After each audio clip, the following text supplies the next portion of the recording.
my mic is okay to hear. I'm going to take on YouTube.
Okay, so I am live.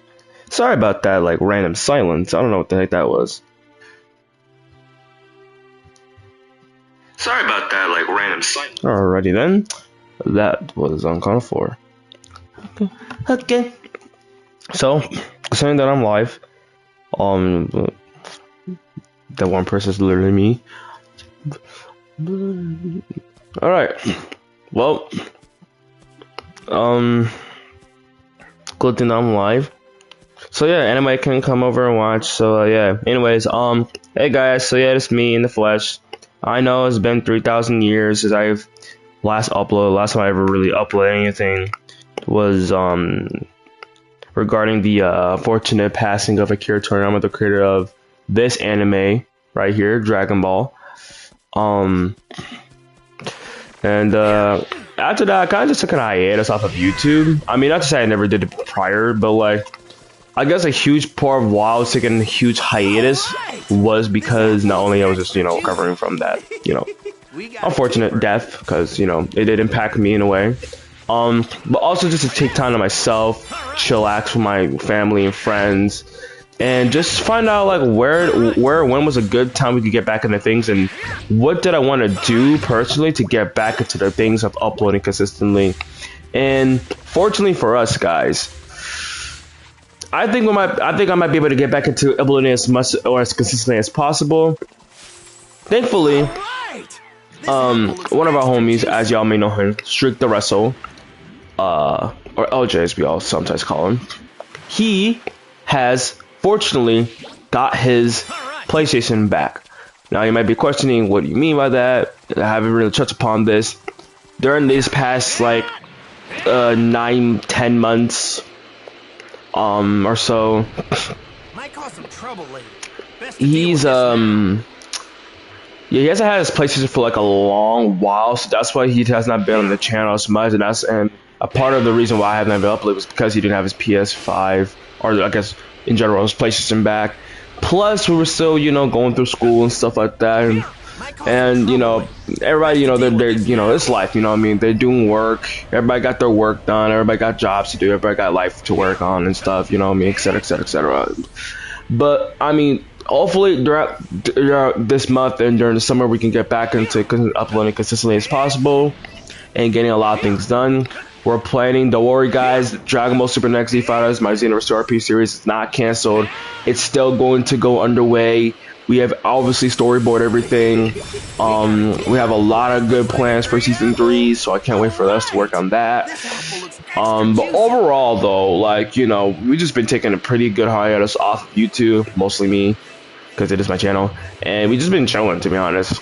Like, just taking time to ourselves and just being able to recoup, just digest, take our time with it and get back into the rope of things, etc, etc, etc, you know what I mean? So yeah, I decided, as a way to, to welcome me back into the YouTube brand, because like I said, it has been a while since I last uploaded anything. I figured let's do a Dragon Ball Z Kakarot chill live stream. So that's discussing, because we all know that we love to discuss things Dragon Ball related and Kakarot related too. Now, someone is, I think, I'm trying to think. Streak is supposed to be joining us on this live stream today. If I'm still live streaming by this time, I'm not sure when exactly, but you know, whenever he can get on, then that'll be cool. But yeah, so here I am back in the flesh doing YouTube stuff.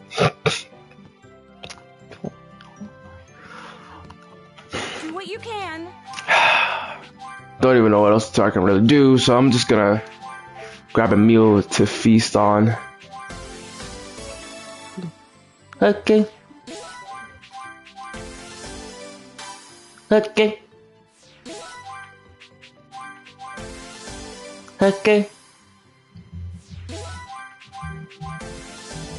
Okay.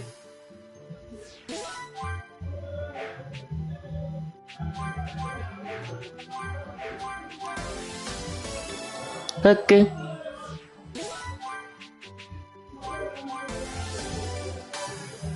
Okay.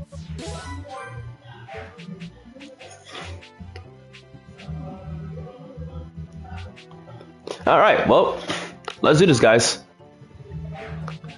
We take the meat because we love meat. Pause. Okay. All right, Goku, do your thing. Gobble that thing down. I know how much you love food.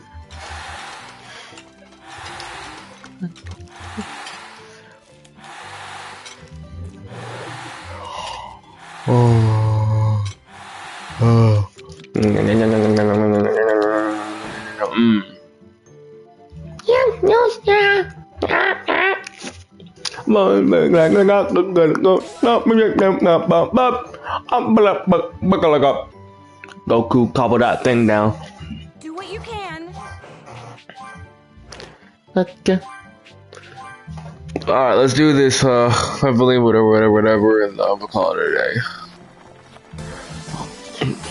I mean, not like gonna end the live stream, I mean like, we're gonna go do something else afterwards, because just came inside, I don't know, I was just doing random shit as I was talking to y'all, so, yeah.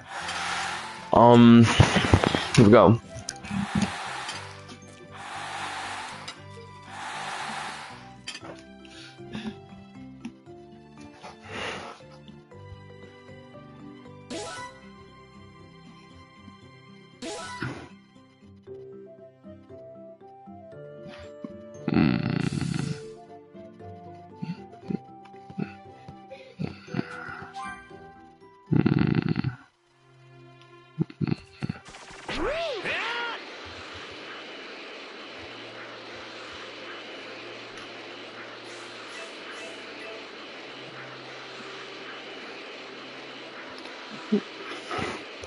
Okay then. Curious. Not curious, I just want to see something.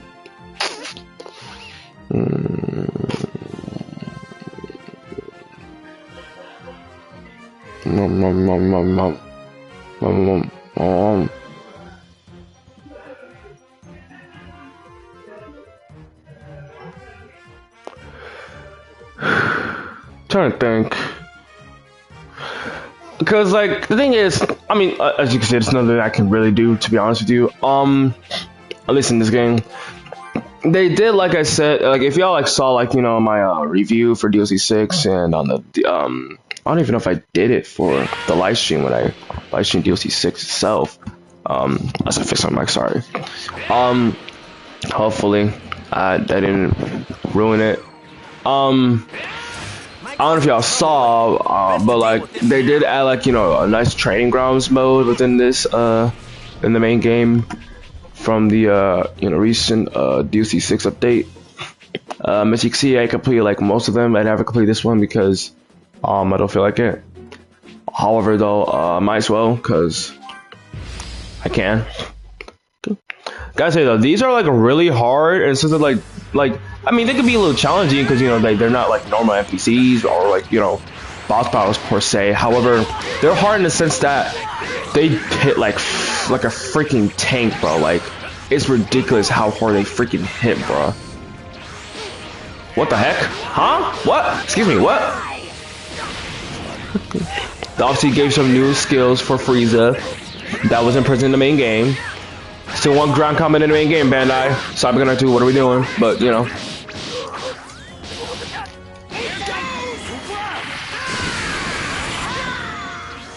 Okay. You see what I mean? Like most of my green health is gone already.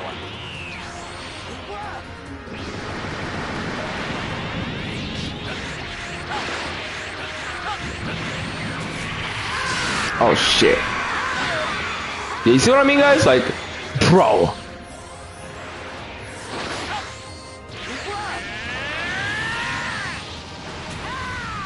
Hot nigger. Alright, hold on. Doing a little too much now, Frieza. You're doing a little too much. See what I mean, guys? Like, they just, like, they hit like a freaking tank. It's redonkulous. What do you mean?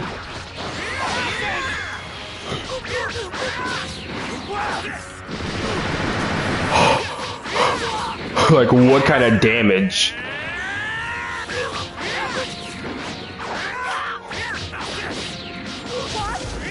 There we go. Okay.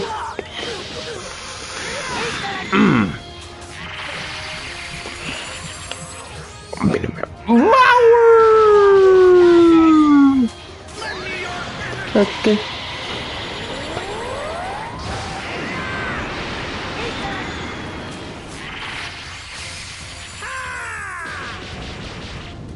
Why are you still not dead? Die.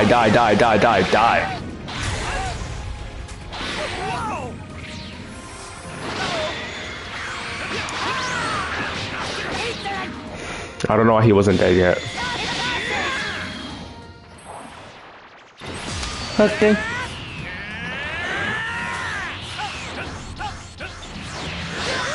Alright, somehow that hit me.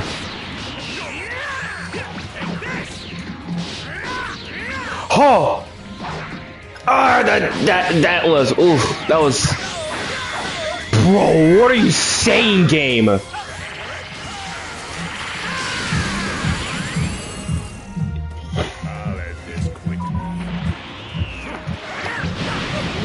Excuse me? Excuse me? Huh? Guys, I don't even want to use my my surge because I need to save it for Majin Buu. I know it's gonna be like the most toughest ones because of some BS. Why did I go in it? Why did I go in it like a dumbass? What are you saying? You see what I mean by like the difficulty here, guys? Like they just made him hit so much harder. It's like ridiculous. Fuck. Alright. So my mismatch occurs as much, but like it's like really hard. I mean, it's not like oh, what the freaking guy? Oh my gosh, I don't have time for this. There's no way. There's only just teleport to somewhere else just so I wouldn't be able to hit these bad boys. There is no way.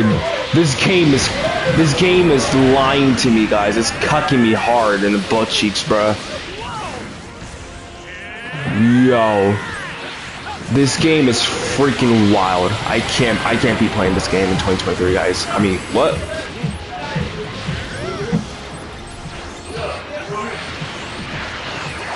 All right, please get the freak. Why do you have so much health? You should be dead. What was that BS?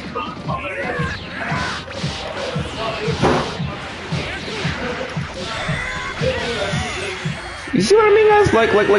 Like, this is ridiculous. Like, they hit like a freaking tank. That's impossible. That is simply impossible. Never would have thought of having to be put to the brink where I had to actually use a lot of stuff. Cause let me tell you what, guys, I'm like a god in freaking the main game of Kakarot. I'm getting pushed around like a freaking ragdoll. This is actually embarrassing. Like this is laughable. But this is actually unacceptable. Okay. Yeah, boom.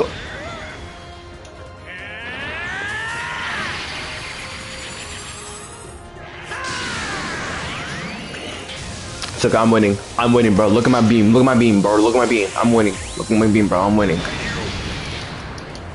Okay. That's a deadly combo. Ooh, that was close. What are you saying? Like, he has this random super armor.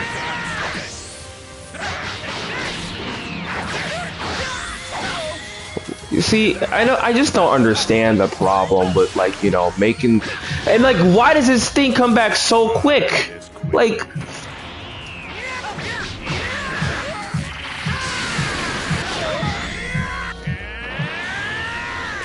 I'm not wasting any more time with this bad boy. I'm wasting more time with this guy. There is no fucking...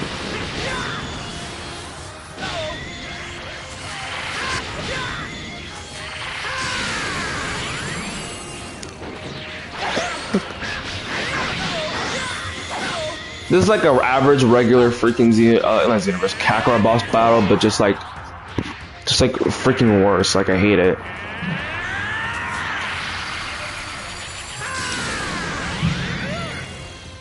Frick on my side, boy. Okay. Now this is where I start using Surge.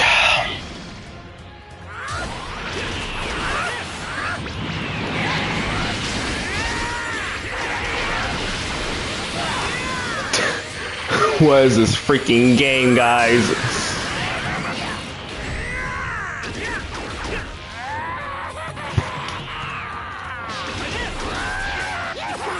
You're kidding me. You're kidding me. You're actually lying to me, game. Game, you're lying to me. Oh, yeah. Okay.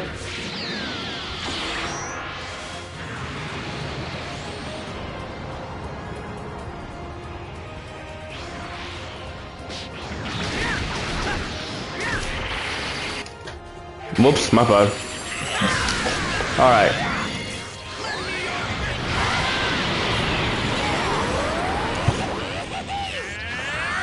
Whatever I just did, that was broken. Alright, like, y'all see the freaking damage?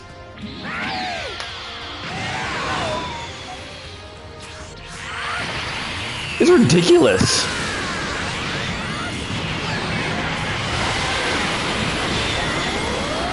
I'm like forced to spam that. Do you know how bad it is when I have to spam it, bro?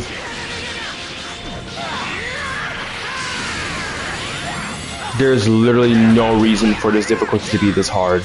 Yeah, it's somehow freaking hard. Okay. But luckily I beat the main baddie, so I should have it easy per se if I can block this in time. Thank you.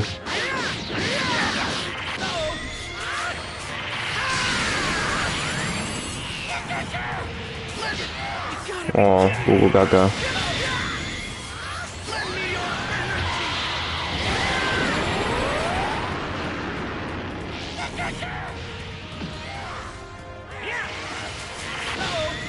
Oh. What is it saying?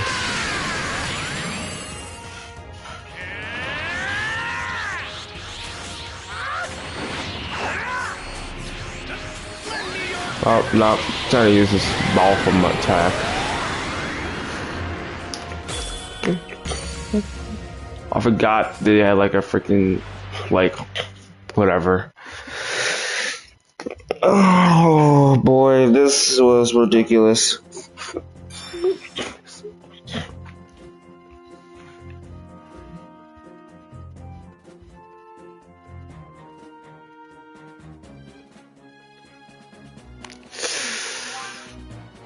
I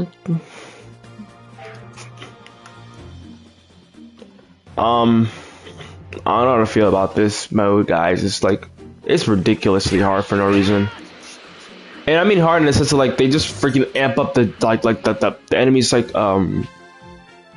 attacks. Like they just do like way heavier attacks. It's ridiculous.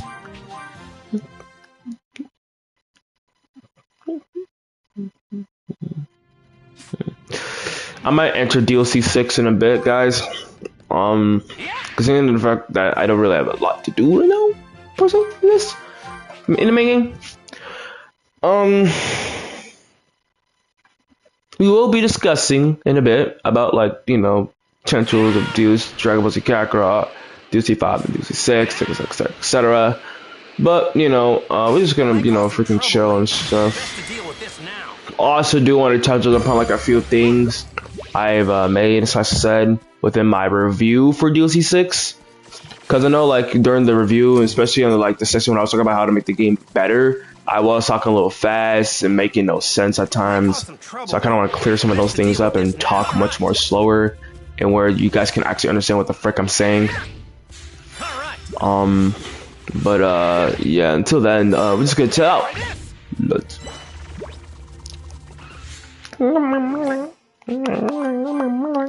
And just in case, you know, some BS happens, I can always, you know, come and just save data. Alright, time to go to the add-ons. I'm not gonna be playing DLC 3 for forever or ever, because the data I had like, you know, the highest or one of the highest level of Trunks got deleted, unfortunately. Oversaved by some other save on accident because some bumbo person. So yeah. But this is all the DLCs we have, guys.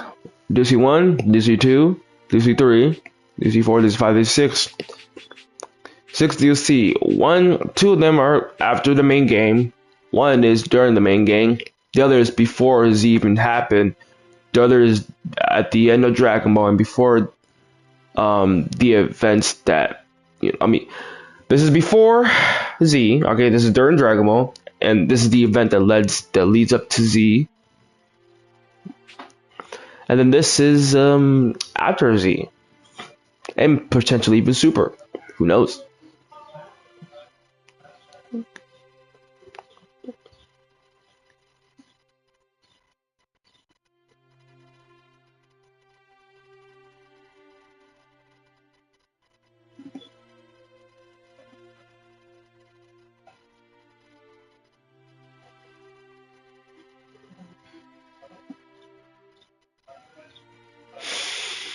So I'm looking out. So I wonder, which DLC do I want to tackle out of these 5? You know, let's go to the 4th DLC, because it has been a long minute since I've been in the 4th DLC. Let's see what's popping.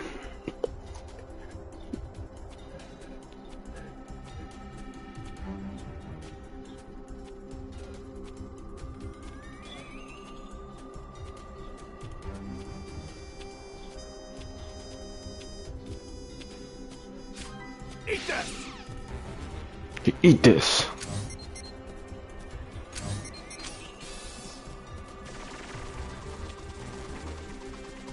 I think that, I don't know why.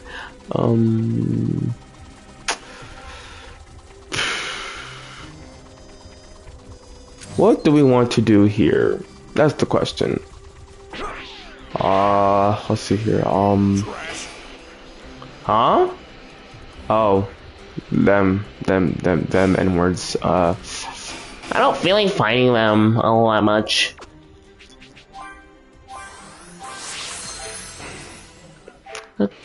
Where's it? There it is. Okay. So we can fight Frieza, or we can fight something else. Let's fight Frieza. Let's see how powerful we are. Let me have some fun, will ya?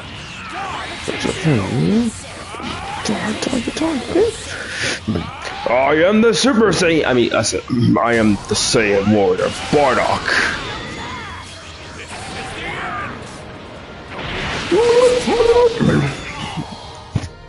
You Saiyans are truly a thorn in my side.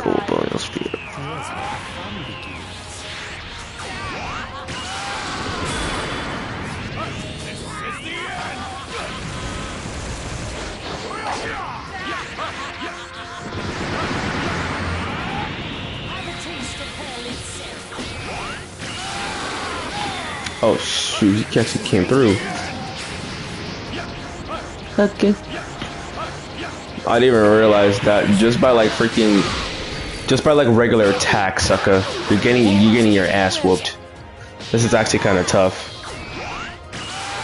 Oh shizzles, oh shizzles butt, oh shizzle nut, shizzles nut.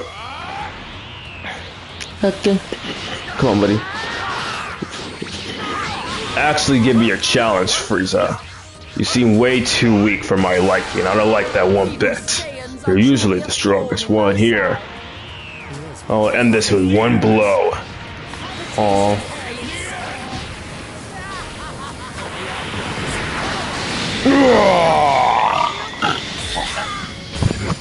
Look at my power, guys. I'm way too powerful, Frieza. I'm built different. I'm literally built different. I'm built different. Built different. I'm literally like, yo, like I'm low-key built different. I'm built different. Built different. Excuse me. Fun, will ya? Okay.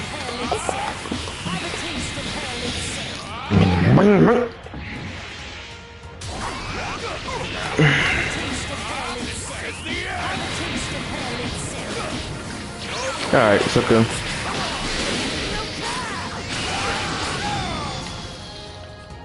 You Saiyans are truly a thorn in my side.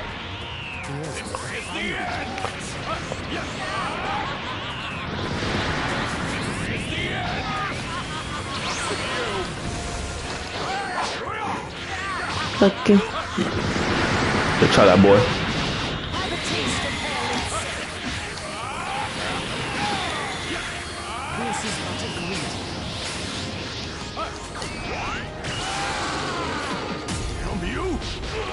Okay. Well,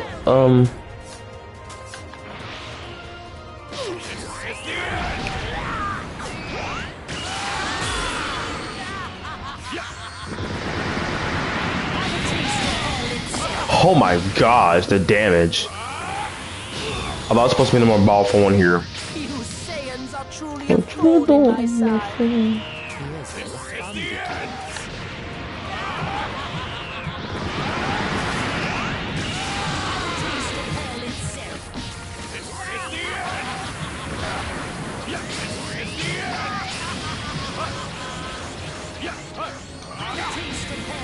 That's actually crazy.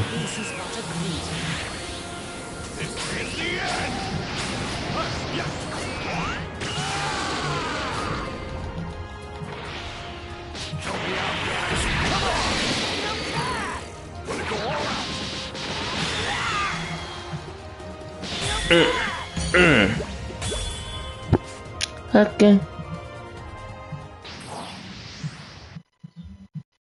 So, it was a little bit risky that time. However, I am Bardock.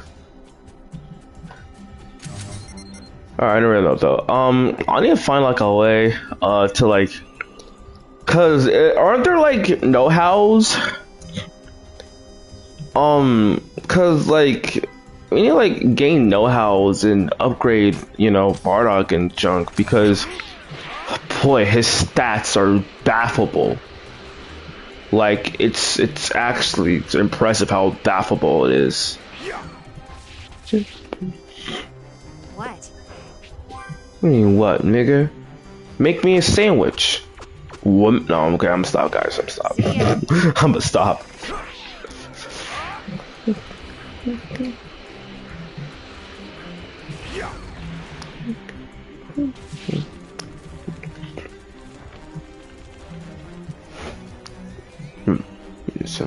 Shut up. This is a target team.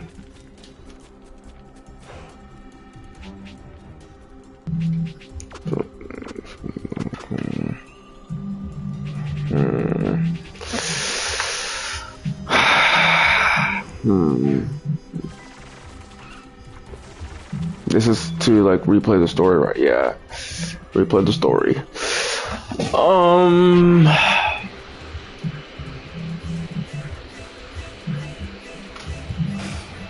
not a total pushover.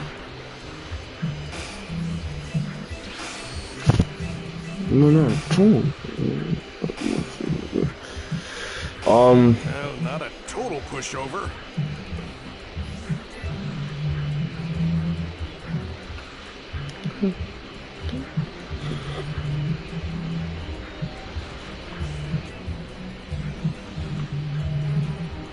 Yeah.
Oh, hell.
Sorry guys, I'm really quiet right now. Sorry about that, guys. I'm just thinking like what else I can do, cause I don't want to like go in DLC 6 just yet. You know what I mean? But damn, like, well, bro, DLC 4 is kind of like underwhelming. I'm not gonna lie. Like at least with like what the other DLCs, you know, like it was like they at least had something else to do. Like DLC 4 is probably like the least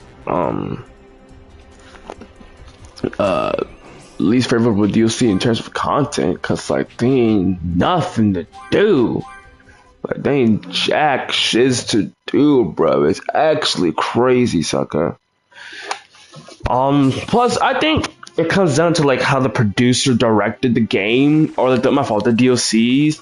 Because prior to these DLCs, aside from what is it, DLC 3, which was about Trunks, DLC 1 and 2, you can carry over all your stuff. You know what I mean? Like you carry over your levels, your skills, etc., etc., etc. These DLCs, not so much. Now DLC 5, I can understand. I can understand when DLC 4. But I mean, if we're talking about in terms of content within the DLCs themselves, well, it was kind of underwhelming because, like, you know, you have like this great idea, this great concept, this great premise, and you have the way to like not only like retell the story in a much more better, accurate way, but even implement stuff that was never told before and originally in the anime or the manga, and even add new stuff for us longtime fans and old and not my fault, not old and for the newer fans. Like for like I said, for example, with Bardock, they could have added and I talked about this like a long time ago, I think like last year with Streak on this. They could have what they could have done was a you know, like a prompt where like if you choose to continue the DLC, Someone's there. you would be able to play through the Bardock special and unlock Super Saiyan, etc., stuff like that.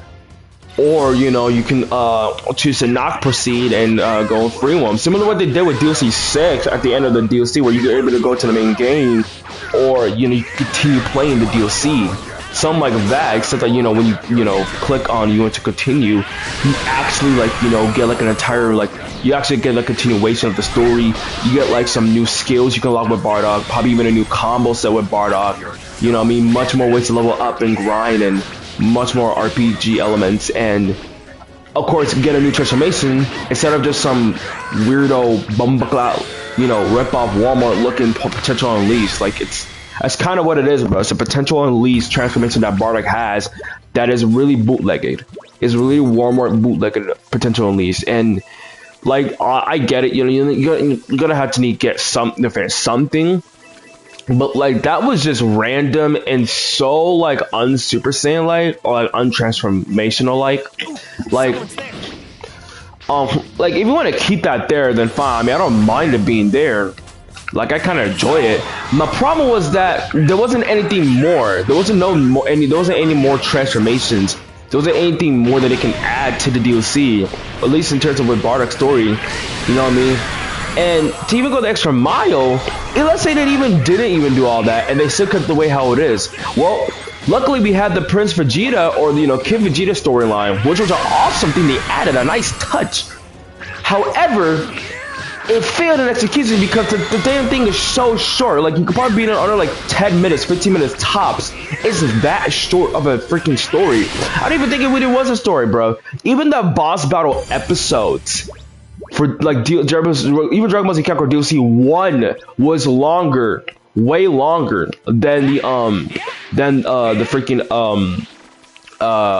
Prince Vegeta storyline, which says a lot, considering that DLC was short as hell on its own. DLC 1 was a really short DLC. DLC 2 did actually fix it, or like was much more better in terms of like the boss battle episodes out of the two, and it was much more longer and had a lot more going on with it. But like, overall, they're both pretty short.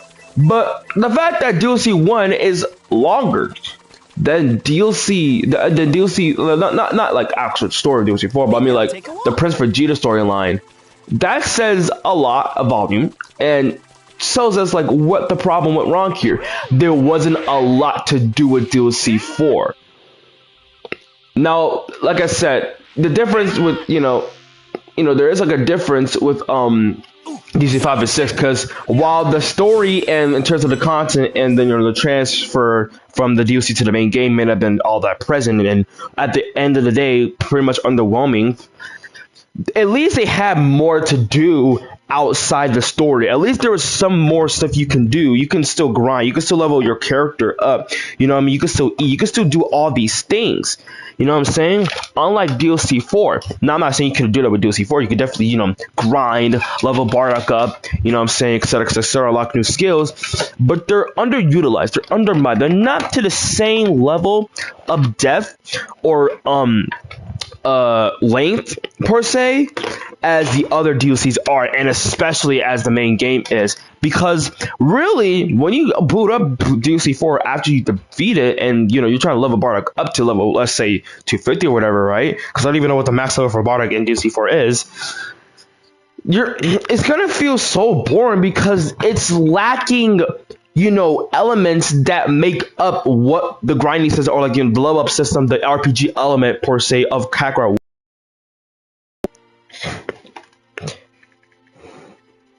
Like, I feel like they kind of dropped the ball with DLC 4 probably the hardest in terms of like obviously content. Of course, story phenomenal. I love what they did. I love a lot of the you know, the character building between the characters and stuff like that. You know what I'm saying? I love that. And they obviously retold the Bardock story in a more accurate, you know, depiction.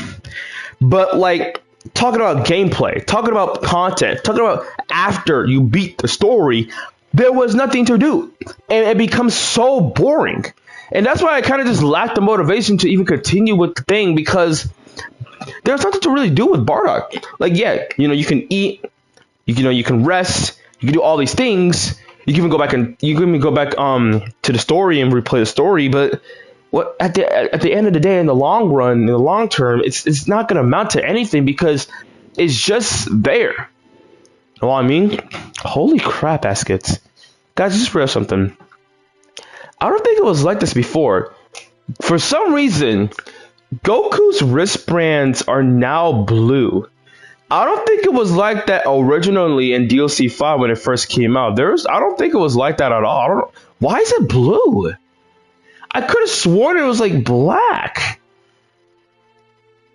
That is weird. Okay, they gotta fix that whenever they can. Please do, because that's weird. But anyways, I digress though. But yeah. Now that's my take on it, and that's why I was like, struggling to find out what to do with the DLC 4 because there was nothing to do. Like I said, they kind of fumbled the bag and dropped hard and soul because they could have had so much in store for DLC 4 if they had just put some more effort into it, or take more time to developing it and adding more stuff to it because there's really nothing to do with it. And I get it, I understand part of the reason why it was like that was because they were also focusing on, the update at the same time. Correct. However, here's the problem. Why y'all focusing on an update and a DLC at the same time? You could have started with the update first. Because let's be real, there wasn't really anything sort of major per se for the updated next gen graphics for Dragon Ball Z Kakarot. What they did was polish everything up, upscale the resolution, upscale even the models a little bit, textures and the saturation and lighting. Added ray tracing, I believe, or I don't know if they add ray tracing or not, I don't know. But they added 4K and 60 frames per second. Now, yes, they'll take time to implement and raise up and stuff like that, etc. However, if we're talking about the difference between adding a next-gen update to a literal full-on DLC that contains a full-on story, new characters, new movesets, new settings, new locations, etc., what would you rather focus on first before tackling? Would you rather focus on the DLC first or the update first? Yeah, I mean, to be honest with you, it could go either way. I would say personally, focus on matter of fact, because like I said, it could go two ways, to be honest with you. I guess I would say focus on the update first, because then we all can get a feel for how the game will look like now with the next gen graphics and stuff like that. Then focus on the DLC. Finish that, make sure you have everything finished and polished and etc. Then release the DLC, and that way we have something strong to go off of. Because I feel like a part of the reason why it kind of like had like a rough start was because, like I said, they're focusing on two things at the same time, which took a lot of time to do, which shouldn't have even done that, or should I put that amount of pressure on them at all. So I don't know, man. It's kind of ridiculous. I don't know why they thought it was a good idea to do all that, but it's whatever. I mean, I digress. I mean, what can I do? What can we do? You know what I'm saying? All we can do is just chillax and hope for the better or something. Now, my standpoint on DLC 5, like I said before, there's nothing particularly wrong with DLC 5. The only criticism I have for DLC 5 was that it didn't take any of the new skills that Goku has into the main game for Goku. It didn't take the update. It didn't put in the updated Flying Nimbus into the main game. And I know, but what about flying? Well, a lot of people love to use the Flying Nimbus too. And if you really want to use flying, just use flying. And if you want to use the Flying Nimbus to get past to get through places, you could use Flying Nimbus to get through places. And if you wanted to just be like a general overall, all but flying will be the definitive way to go if you really need to go somewhere, then you could tone down the speed of the Flying Nimbus a little bit, but not to the point where it's like, oh yeah, no, flying is way more better. Like, you still have the option to choose. So yeah, I don't know. I don't know about that. But yeah. So that's just, me, my take on DLC 5. DLC 6. DLC 6 isn't a bad DLC. However, it isn't what I call one of the best or the best. It's definitely like maybe top 10. No, well, I mean, technically there's only like 6 DLCs. So probably be like bottom 4 of the DLCs out of top 6 favorite DLCs in Z Kakarot. Because, matter of fact, as I'm on the subject, let me actually go into Kakarot. Because, I mean, look, man, there's nothing real wrong with DLC 5. DLC 5 was pretty good DLC on its own, bro. Like I said, the only thing I can say that I kind of had a problem with was that they couldn't take, now I know the ground combat was also another thing too. And I do have a little bit of criticism that, they weren't able to do that. But at the same time, I understand it. I'm not going to be like, having a full criticism on it, because I mean, at the end of the day, it took like a long time to make sure that ground combo was actually functional and working, because it was a literal new mechanic, a new literal like system added to a game where you basically just fly when you're in combat. So adding ground combo was something really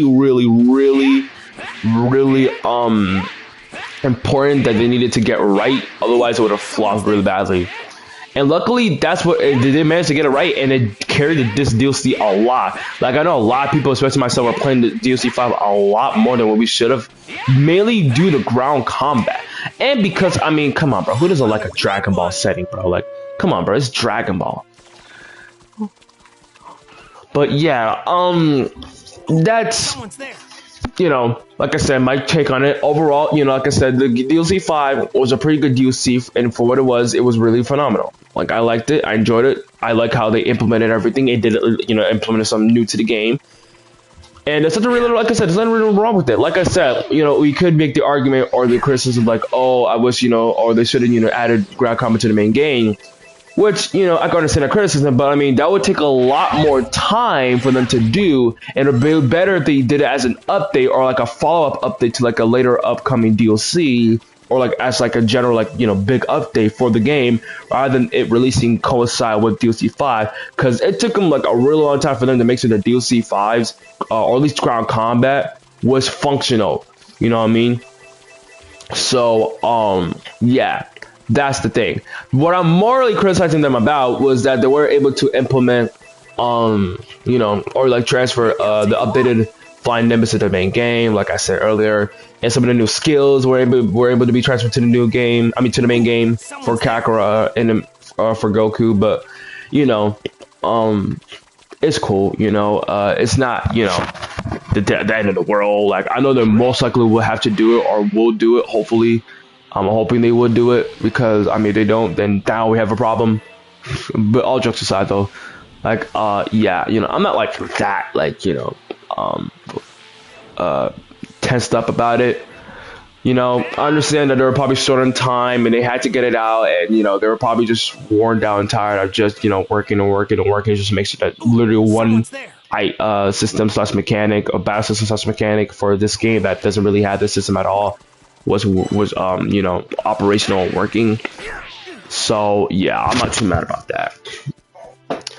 For DLC 6, however, like I said, DLC 5, pretty good DLC, nothing really wrong. Like I said, my only criticism was those 2 things I've already said multiple times, and that's where I feel like DLC 5 is pretty okay. Like, it's probably one of the best, if not the most like stabilized best DLC out of the entirety of Season Pass 2. Someone's there. DLC 6. Now, DLC 6 has the potential to be even better, and it's not a bad DLC. Like I said, like, I really enjoyed the DLC, and what they did at the end was phenomenal. I mean, that was like definitely the best highlight of the DLC. A lot of people can agree with me on that notion too. However, we must address the elephant in the room, in that it wasn't what I was expecting, what a lot of people were expecting. And I don't think it's for the better at all. Now, I'm not saying that, the DLC was bad or anything about it was necessarily bad. I'm talking about the expectations of, like, what they could have done and how they really limited themselves a lot. What do I mean by this? Well, first of all, let me get the. Let me beat the crap out this dude. Alrighty then. Hey man, guys, it's me Goku. It's me Goku. It's me Goku. It's me Goku. Okay. Time to save this game. Okay.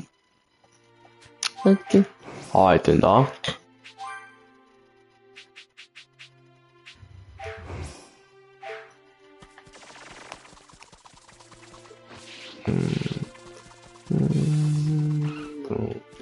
Okay.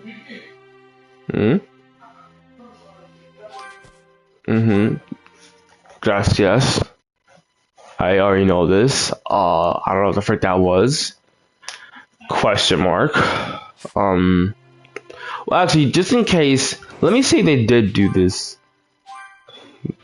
Did they add it? No, they did not. Okay, just as I suspected. I was gonna say they probably might have, you know, somewhat randomly added it, but no, I was correct. They did not. Okay.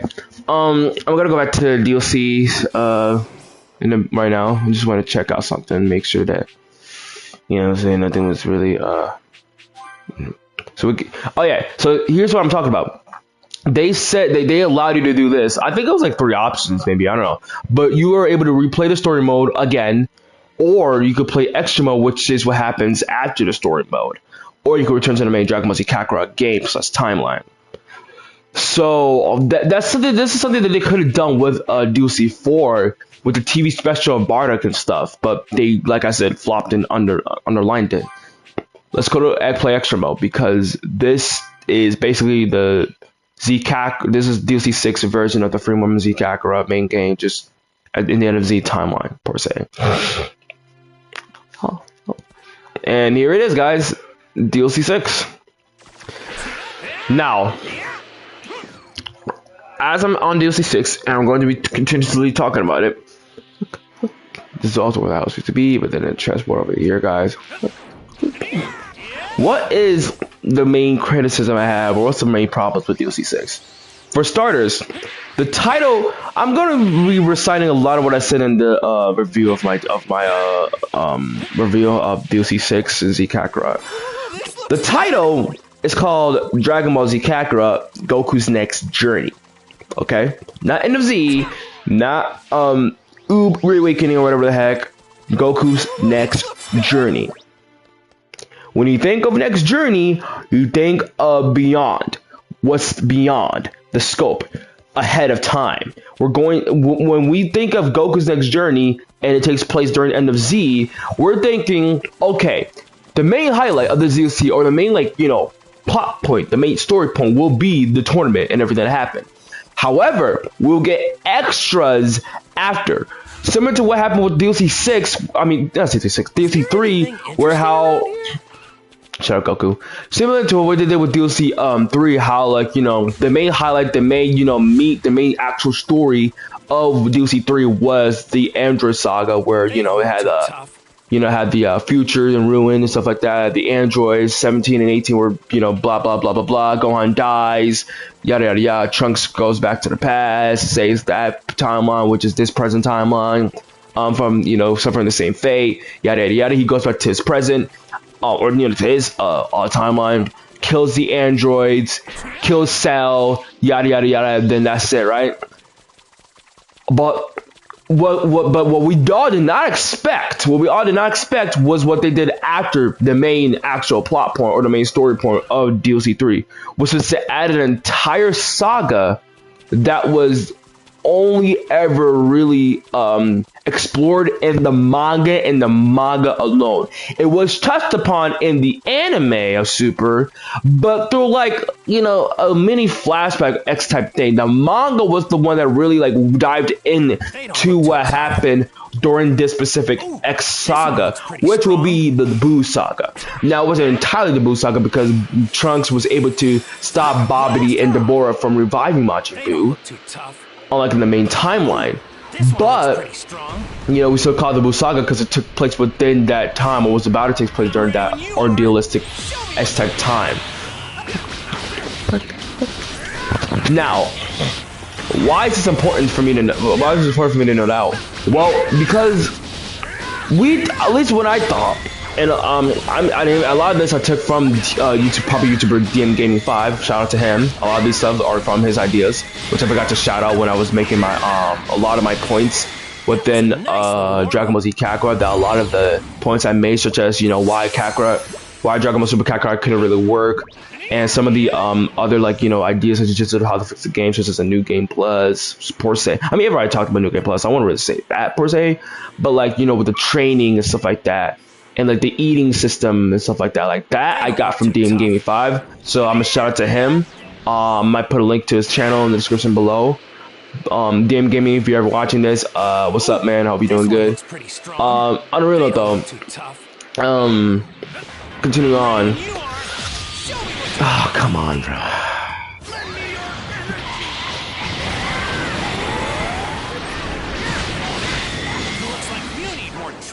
Okay, there we go. We're done. All right. Holy crap, man! Freaking hate this. Anyways, as I was saying, yeah, shout out to him. But as I was saying with this take on the with the story, we thought some, at least a couple of us people, a couple of us fans, and that's mainly the long-term fans, and especially sorry for those starters, especially I was thinking that, yes, we're gonna go through the usual. Oh yeah, tournament happens. Ooh, and Goku fight. Yada yada. Then they fly off. Yeah, bum bum bum. Right? It's pretty tough. What I was thinking, a lot of us were thinking, was that, or at least I hope a lot of us thinking that after that, we will get to see what would happen afterwards. And it may not even be anything else such in the manga or anime, but it'll be something original and something that would make sense with the timeline. And so that would have been, I guess you could consider canon, because remember, Dragon Ball Z Kakarot, while it does till we tell the story of Z and everything that we're told around Z, in a more accurate manga anime adaptation, it's still set within its own universe. You can see this really clearly within some of the events that happens within Dragon Ball Z Kakarot main game its own, such as Goku versus Semi-Cell, which never happened in the manga or anime, and with some of the DLCs and the directions they took with DLC 1 and 2 as prime perfect examples where they do not line up with what happened in the original time at all. And Weeks even pointed this out in DLC 1, how the way they were supposed to meet isn't exactly how it's supposed to go, but to not dwell on it. Meaning that, yes, Dragon Ball Z Kakarot, while it is a retelling of the story in a more accurate manga / anime adaptation depiction, it's set within its own universe at the same time, taking its own things, doing little things, and explaining, adding a lot of stuff, explaining a lot of stuff that wasn't explained originally. Heck, Android 21 is in the freaking game. That should speak a lot more volume as well. But anyways, as I digress, so yeah, this would have been a great way for them to add in one entire new arc or story / saga for the end of Z story. Yes, after we get to the main highlight of the DLC, which is the tournament and stuff like that, we get to see what happens after next beyond. We actually get to see the progression and the training between Goku and Oob. We get to explore Oob's village, Oob's people, even place Oob himself, level him up, etc, etc, etc. See anything that happens afterwards, things that line up with the name Next Journey, see Goku's literal next journey, And instead of all that, we get a literal recreation of the thing. Again, understand, it's made for new people in mind. It's made for the new fans in mind. However, the mind is that you leave out a lot of questions that they're going to be asking as well. What happened after Goku and Oob flew off? Because us longtime fans, we had a lot of these questions that a lot of them were explained in Kakarot. It made a lot of sense. We had a lot of questions as to what happened to launch. You know what I'm saying? We have a lot of other questions such as I'm trying to think. Oh yeah, what happened with Future Trunks afterwards? You know what I'm saying? Etc, etc, etc. Of course, we know a lot of long time we know that, but in terms of an actual detailed deep dive through it, not necessarily. And then obviously a lot of Dragon Ball Z Kakarot, story elements and gameplay and stuff like that, they taught us a lot of what would have happened afterwards, etc, etc, etc. You know what I mean? So, yeah, like, you know, we could have had like a perfect way to understand what happened after Goku and Oob flew off. You know what I'm saying? Like, that's the problem with them keeping it to just retelling the main story for new fans, is that the new fans will later not only become the longtime fans or, you know, the part of the actual fans, since they already are fans, right? The new fans will start to ask the same question the longtime fans has been asking. What happened after XYZ happened? You know what I mean? And so that's what the problem occurs when you just primarily stick to just telling the story or retelling the story in a more sort of like action depiction for the new fans. They start to ask the same questions as the longtime fans, which is what they could have answered for us in DLC 6. After we defeated, like I said, I'm gonna keep going like a broken record. I apologize, but after, like I said, we defeat, you know, Oob and everything happens. You know, they fly off. We get to see what happens after, you know, after that, like how the training progression went. You know what I'm saying? Well, we how's Oob's life, you know, like in the village. You know what I'm saying? Etc. etc. Even introduce us to some new mechanics and new modes. You know what I mean? Hell, this could be even like a great way for them to implement the transition between aerial and ground combat within the same like combat system. Because here's the thing, aerial and ground combat exists within DLC 6. Alright? They've both been perfected. The thing is that what we want is for them to be combined into one. And not only combined into one, but also implemented in the main game. But mainly just combined into one. Why? Because this would add in an entire new depth, an entire new level, an entire new setting of value. It would add much more of a variety, right? And what is it? Versatility? Yeah, I guess you could say versatility within the combat system. Because, like, not only are you having to just use, you know, aerial combat, but you also just within the ground combat, which can allow for some nice strategical combat tactics within the game and make the game even somewhat challenging. And I know, you know, this game is made for new people in mind. You know, I mean, you don't want to have like an over excessive challenge, which is understandable. But at least add some sort of challenge to the game where it's actually fun with the combat system, because the combat system is way too simple to the point where even the new fans will probably complain about it, and the new fans will get a hang of so quick and fast. And I'm not saying that they can never get a hang of any controls quick or fast, or like, you know, any controls should be as easy or simple to understand. I'm saying that there should be some level of depth within the combat system, or some level of challenge, because there's literally no challenge. And like I said, by the time then the new fans will get bored of Kakarot. The new fans that you primarily struck to tell the story and what this game is mainly made for would get bored. They would become soon the longtime fans. They would start acting like the longtime fans. Maybe not exactly, but like it's just like, you know, asking questions that the longtime fans have been asking for, making complaints and, you know, criticisms and critiques and, you know, feedback that a lot of longtime fans has been asking for with this game. You know what I'm saying? Etc. etc. And one of those complaints might be the combat system, and also about how they can implement both ground and aerial combat together. You know what I'm saying? Like, it's, I mean, I don't know, man. I don't know.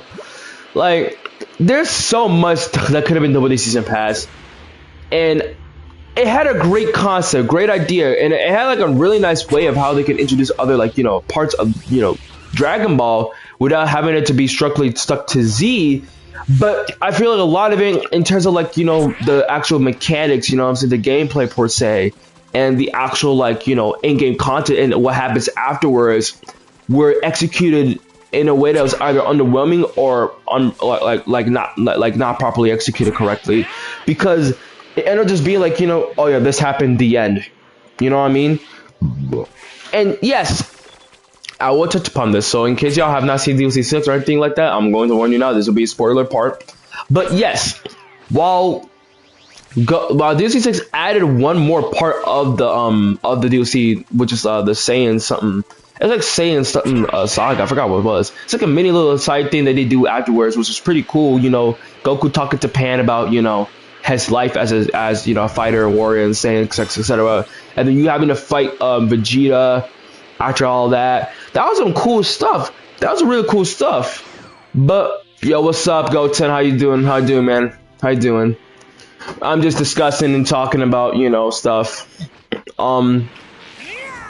But yeah, that was some cool thing that they added at the end of DLC 6 with the Goku vs Vegeta thingamajigger.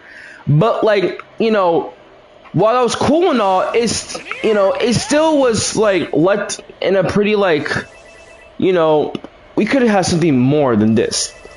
I'm not saying that to check it out. No, keep that in, because that was like one of the best shits they ever added within this DLC. That Goku vs Vegeta fight was phenomenal. It was spectacular. It was immaculate. Okay, I enjoyed it a lot. What I'm saying is that while I enjoyed it, it was a really nice thing they added. And yes, it wasn't that they added besides just DLC 6 is a recreating of Oob and that's it. That still didn't help within the long term. That at the end of the day, the good, could have outweighed the bad of this DLC in terms of like, what they could have provided in terms of story and answering a lot of questions that us longtime fans have asked for, and soon the new fans will ask for, which was what happened after Goku and Oob left. We know we know that they trained. Yes, I mean even in GT they kind of continued this off, not exactly where NWZ ended, but like pretty much like few years or months. Like obviously time passed and Oob and Goku have been trained for a while, but we want to know like what happens right after they leave. What happens right after? Like what kind of regimen did he go through? What kind of trials did he went through? You know what I mean? What was Oob's life like? You know what I'm saying? Etc. Etc. Even get like I said, getting to play as Oob himself, learn more about him, leveling him up, etc. Etc. Etc. Add more variety, add more, a lot of things to the gameplay, and of course, answer a lot of questions and add much more story elements within Kakarot. Because at the end of the day, like I said multiple times, Kakarot, while it does, retell the story of Z and everything foretold around Z in a more accurate, manga, anime adaptation / depiction, it still was set in its own universe / timeline like state. So they could have done a lot with this, you know what I'm saying? But instead, we just got a recreation of, the end of Z arc, which, like I said, nothing wrong with it, because at the end of the day, this game is made for new fans. You're supposed to tell the story for the new fans who have not seen Z or anything foretold around Z, and either like came from Dragon Ball through Super and know nothing about what happened prior, or don't even know anything about Dragon Ball, but don't want to have to watch the anime or read the manga. Then this game exists for that. But, they can go outside of that barrier, you know what I'm saying? Because I think that's the problem, like I said, with that, like, idea, okay? Not with the idea of telling the story for the new fans to understand. No, that's a great way for them to even, understand the story of Z and Dragon Ball. I'm talking about, like, to primarily, do DLCs and story elements by just literally just retelling this damn thing and just retelling it. A lot of plot points, a lot of questions are going to be asked, not only by the longtime fans, but like I said, by the new fans too, because sooner or later they're going to be asking those same questions. That's the problem with just primarily sticking to just, let's just recreate this XYZ story for the new fans and call it a day. Well, okay, understandable, but what would happen when they were start to ask the same question we were asking, which was what happened during this X amount of time within that certain element or that story element? What happened, after this XYZ happened? What happened after this X story happened? You know what I'm saying? Like, there's so much, plot points and like questions that will be asked afterwards when by just sticking to just let's just, retell the story exactly for the new fans and call it a day. You know what I mean? That's the problem with DLC 6 and if we're going on in the story lens, okay? We get to some, more credits I have in terms of the gameplay. Now, the free roam, I mean, I don't really think there's anything necessarily wrong with the free roam. I mean, I feel like it's a little bit, I guess it's like a little bit elevated per se, but it's just like GBZ Kakarot in the main game. Just, you're playing as only Goku and Goku alone for some reason. And, set in the NOZ timeline, which, is pretty cool. I have nothing against the free roam and the mechanics stuff like that, because, I mean, at the end of the day, they're all the same. But one looks pretty What I am going to complain about is, well, I already complained about the combat system per se, and how, like, this could be a way for them to implement, ground and aerial combat in the same, like, combat systematic structure, where, like, as you're fighting, you can go on the ground and fight in the ground, while they're even if they're in the air, you can still fight on the ground. Or, you can like elevate into the air and transition into air combat, and they can be in the ground or in the air with you. You know what I'm saying, etc, etc, etc. Like adding a lot more variety, versatility and depth within the combat system, and having some more strategical like outlooks and aspects within the combat system of Kakarot, and allow some sort of challenge to be presented within Kakarot. That way it's not just too easy. You know what I'm saying? There's actually some challenge within the damn thing. And then another point I want to touch upon, and it's not even anything like detrimental or something that's like really serious. It's just something that I feel like it's just like, well, that kind of sucks. And it's how they were really sticking to the Z timeline, which on the in certain aspect and scopes, understandable, because this is at the end of the day called Dragon Ball Z Kakarot, and it's foretold on the story of Z. However, you've done certain elements that are outside of Z, for one. Two, you've added scenario, which I'm actually talking about the Resurrection F and Battle of Gods movie, where they were originally C orientated / Z movies before they were adapted into Super, meaning that should kind of give you the gateway to at least add the God transformations.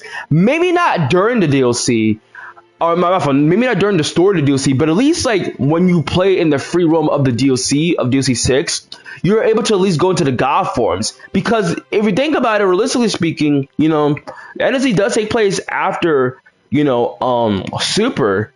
You know what I'm saying? So, it would be really nice to like, for you to be able to go Super Saiyan God and like Super Saiyan Blue within this DLC. Like I said, it didn't have to be during the story mode. Okay, I can understand that, but why not after? You know what I mean? Like have it like during the free roam. You know what I'm saying? Nothing wrong with that. And I would like to like for us to like transform while in ground combat. You know what I mean? I kind of didn't really like the fact that they had like a transformation palette there, but we couldn't even transform at all because we were in ground combat. Like I felt like that was just really much kind of like meh. Like you could have done a lot more with that. You know what I'm saying? But at the end of the day, that's me. That's how I feel, etc, etc, etc. But I did enjoy a lot of the side quests. The the more down to earth, lighthearted, filler S type side quests than DLC 6. I enjoy the story, because End of Z and stuff like that. Graphics, like there's a lot of like good stuff within DLC 6. You know what I mean? Like you can have ground combat and aerial combat. You know what I mean? Both at in like the same DLC in the same game per se. The only problem, like I said, is that they're not like connected or interchangeable, or like interchangeable or interphase. Like they're just like separated. So like you have like certain elements or like certain combat places where you're like just stuck to like where you're like just stuck to ground combat, and there's certain ones where you're just stuck to like aerial combat. There's no like in between where you can like do both at the same time within the same battle, which is kind of unfortunate, but it is what it is. I mean, I feel like it could have at least implemented that within the Goku versus Vegeta fight, as like like he was just a prize, and then you can just do ground combat, and then you can go in air, do air combat in the same. Like that would have been fire. That would have been way fire. It would have made that fight 10 times more better, in my personal opinion. Plus the already phenomenal fights within it. Like it was, what I'm saying. But I'm not fretting over it. I'm not mad over it. You know what I'm saying. At least in terms of like them adding in that fight, what I mean, I'm not mad over it. Now, I'm hoping that they will take this kind of criticism and like potentially learn from the mistakes and hopefully add that aspect within like later DLCs, and potentially hopefully add it into the main game, and even for like every other character. I know that might like change up a lot of how we see Kakarot, but think about it this way too, guys. Kakarot I mean, a lot of games change. You know what I mean? It's even their like base fundamental structures. You know what I mean? Like they change a lot. You know what I'm saying? So you know, I don't really see. You know what I'm saying? Like how that would, you know, like really be like a detrimental thing. I mean, look at Sparking Zero, for example. I mean, you know, that's definitely like that. They stated it. This is a literal direct sequel to the Budokai Tenkaichi or the Sparking series from the 2000s and the PS2. This is a direct sequel. They said it multiple times. A direct sequel. Yet it's a soft reboot at the same time because they're doing things, they're adding things, they're changing up things that weren't originally presented in the original Budokai Tenkaichi games, or that were present in Budokai Tenkaichi-esque type clone-esque kind of games, like Raging Blast, for example, but not in the actual Budokai Tenkaichi main series. You know what I mean? That's what I mean by soft reboot. The perfect example I can give for a game that like changes fundamental, you know, gameplay structure and stuff like that, but still stuck to the original main timeline. It was a direct sequel to the original mains. Was God of War. Okay, if you look at the old God of War games, they all, you know, have like a similar type of gameplay style and camera style. You know what I mean? They're all pretty similar. But when you get to God of War 2018 Ragnarok, it's still the same God of War game. It's still the same God of War timeline. It's still the same God of War, you know, series. The God of War 2018 Ragnarok are direct sequels to the original God of War games. But it's a soft reboot in the sense that they changed a lot within the combat system. The combat system, the camera system, etc., etc., etc. They're all heavily changed. Not everything is changed. They still have a lot of old elements from the original God of War games, but in the terms of the long run, like a lot of stuff has changed. They're not rebooting the entire series. No, it's still the same series, but it's a soft reboot, meaning that they just changed up a few things. You know what I mean? To present it to modern audiences, to new audiences, like as like a refresher, but it's still the same series. It's still the same, you know, video game franchise. Still the same video game series. You know what I mean? There's nothing different. That's, you know, that's my take on, like, you know, that idea that, oh, you know, it could be a bad thing if they were to, you know, exactly change it up, you know, how we look at Kakarot back then versus today. You know what I mean? Like games change. You know what I'm saying? You know what I mean? A lot of games change, a lot of franchises change, etc., etc., right? So, you know, them adding ground combat not only to the main game, but even to the main game storyline, that would be pretty cool. You know what I mean? That would be pretty good. That will allow a lot of fans to get back into the game, a lot of people to buy the game. You know what I mean? Like, and with, you know, potentially Season 3 most likely be coming super based on what DBS Chronicles said a while ago, where he said that Season Pass 3 would be super based. Like majority of the super arcs were morally stuck on the ground. You know what I mean? Like Universe 647, yes, they can fly in that, but they were morally fighting on the ground way more than they were fighting in the air. Goku Black Art doesn't really count because it wasn't really like, you know, like this is like a destructive, very serious, dire, high stakes X type, you know, arc that was happening. Like Trunks' future was getting, you know, demolished by a deity who stole Goku's body and by another deity. You know what I'm saying? Like that was something serious. So yeah, you know, I mean, they could still have that like ground combat into aerial combat type thing too, because that would be really awesome to have. They can even add some manga elements within the Goku Black arc, which will be awesome to have. But overall, you know what I mean? It wasn't really like, you know, like a arc where like, you know, stuck to the ground mostly. And then you got the Tournament Power arc, where that was all like ground combat. Like it was all on the ground. Like there was some people that were able to fight in the air, and there were some places where like, you know, they were like in the air for like a really long time. But you know, that was just due to them just being able to jump super high, have some good amount of key control, and all those characters are able to like fly. They were able to naturally fly. They didn't have to use ki in order for them to be able to fly in the sky. You know what I'm saying? So yeah, there would be that ideal, but like that could also open up to like, you know, even like, you know, some like new combat elements plus systems within Kakarot too, with that idea. You know what I'm saying? Like there's so much it can do that, you know what I mean? Like they cannot flop with DLC with Season Pass 3. You know what I'm saying? If it is most likely going with the super route. You know what I'm saying? They cannot really flop with it. So I'm just hoping that like this doesn't come back to bite us. You know what I'm saying? But yeah, hope y'all liked my freaking temperature runt. My Japanese, my yap sims, yappers. Whenever I get to Kakarot, bro, I get in with Kakarot. You know what I'm saying? Alright, I'm still gonna be here, guys, but I'll be right back. I'm gonna grab something to drink because, boy, I was yapping on long enough.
Time to get going.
Time to get going.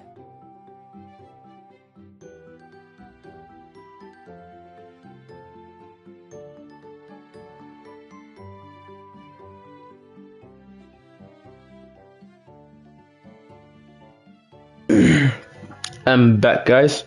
I've returned.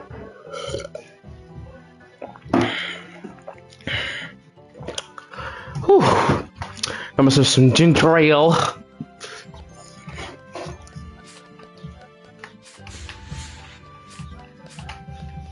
Oh, hey, Chi-Chi. Do what you can. Oh, yeah, you can get her food's Christmas from here, too. But, like, I got nothing to, like, bring to her. Oh, per se. Okay. No, okay. I got you. Oh, we got, like, everything. Huh. That's surprising. Excuse me.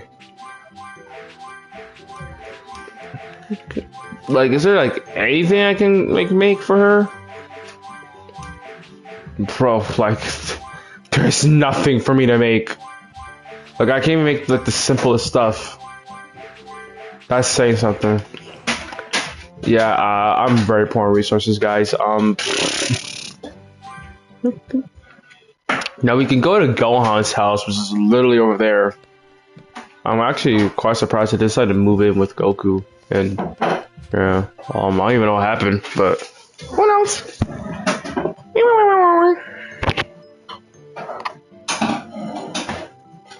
Okay.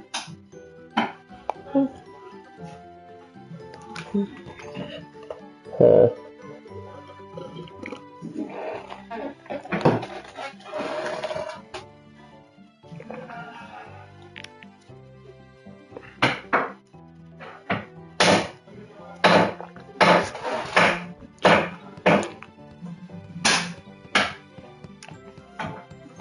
Season 1.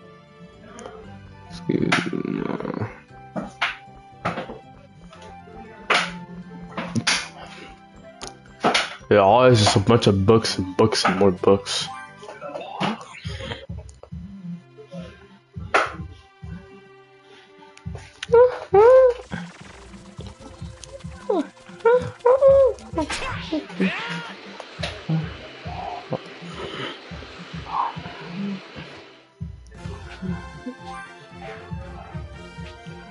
Oh yeah, these token thingamajiggers. I remember these bad boys. I forgot to collect all them ones. The munchkin. Sorry if you guys hear that in the background. That's my big brother. Apologies about that. So I can't remember, like, what does it look like? What am I looking for? Like, I can't remember. I kind of forgot, guys. How lucky I actually kind of forgot. Because it's definitely in here. Like, you can see, you know what I'm saying? Like, the damn things. Like, it's here. It's kind of like what it is I'm looking for. Where to find it. That's the T-metal. Alright. Time to grab the T-metal.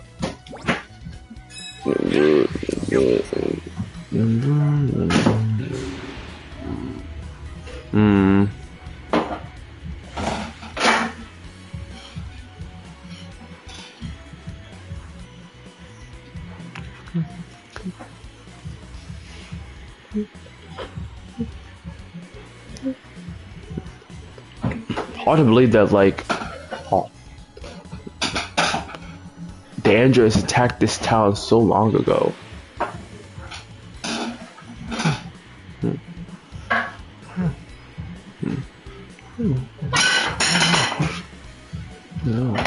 This thing is filled with so much energy.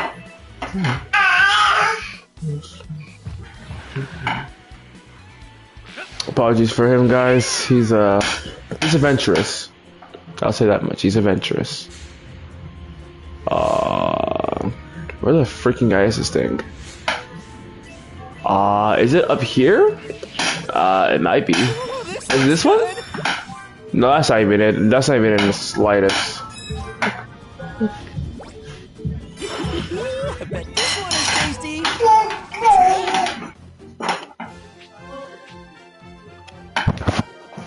I'm a little like bummed out that, like, you know, they cut like majority of the map off, cause I would love to see all the, you know, characters in the cast, you know, and then the Z forms, you know what I'm saying? But like this is actually ridiculous. Like, you know what I'm saying? Like, we're like on to like a few maps.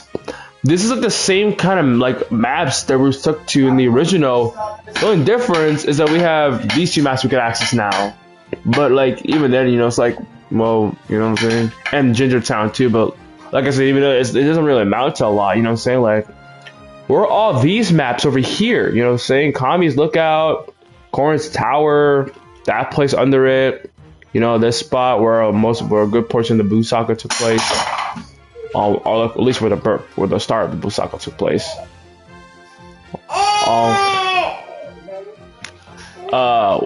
You know, this area where the Cell Saga took place, where now it's just, you know, a nice little common area to go to. You know, where this place was, like, where are all the places? We can't even go to the off-world planets, you know what I'm saying? Like, what's going on? What's going on here? Who are you guys? What have you done with my boom? Alright, no, I'm real though. Like, what have you done with my Kakarot maps?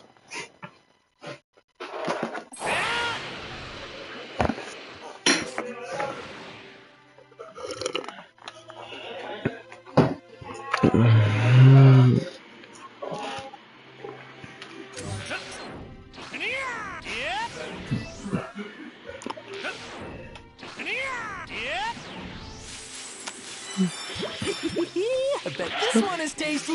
Okay.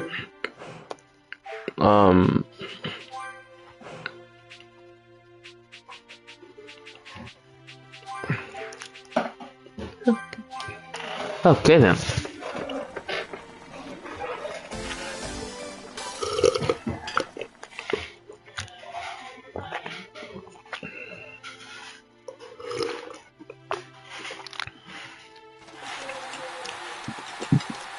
Oh, you can't even get the Dragon Balls in this anyways, like, which sucks ass too. Like, I want to use the Dragon Balls in here, bro.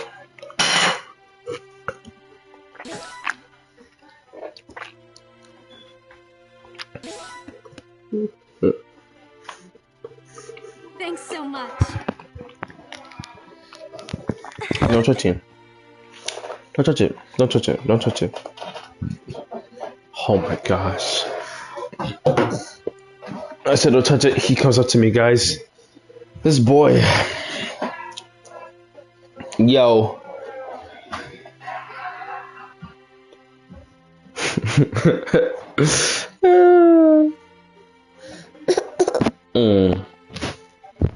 No. Mike. Don't touch the microphone.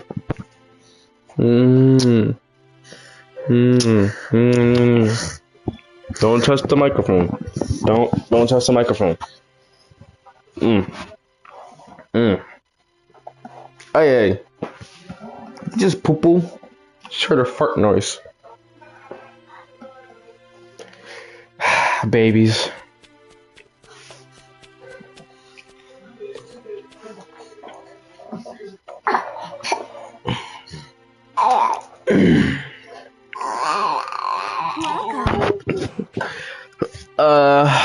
What can I exchange meal tickets for? Absolutely nothing. Oh my gosh, guys.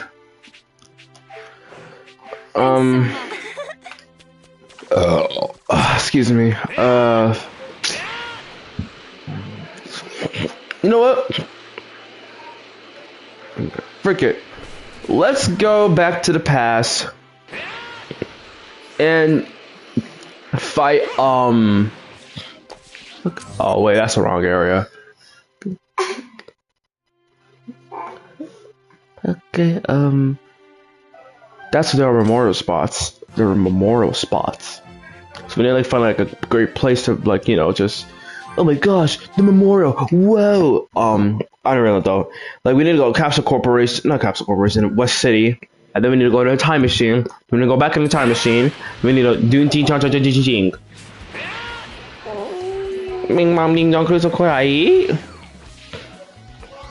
time machine.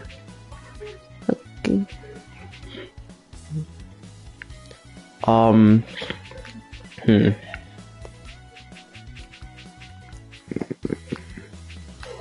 Do Goku vs. Oob, Goku vs. Oob.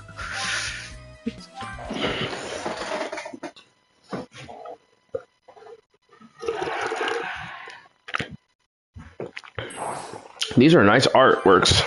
Stop touching the thing.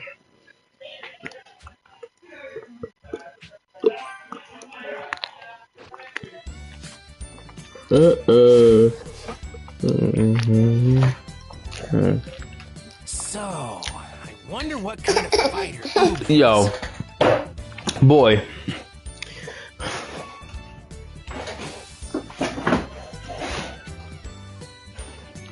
Okay. It's finally time to see what all the fuss is about. Yeah, just watch. You won't be disappointed. If you say so. She says so, it's crazy. I knew Pan was gonna win from the start, but she's actually got some nice moves.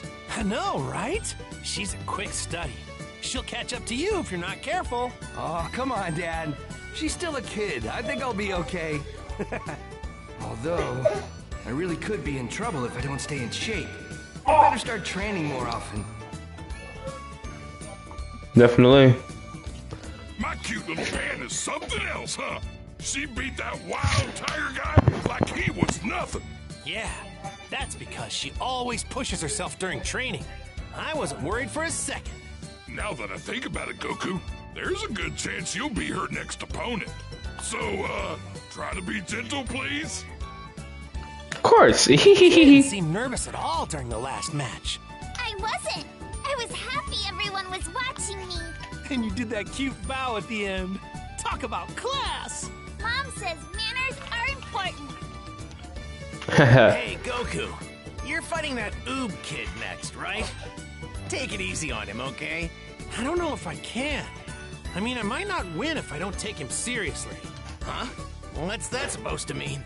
Well, let's just say he's a wild card. We're gonna have to wait and see. Okay. Oh, man. He looks super nervous. Will he even be able to fight like this? Okay. Ooh and ooh. It's like ooh but backwards. Ooh, confused. Lamau.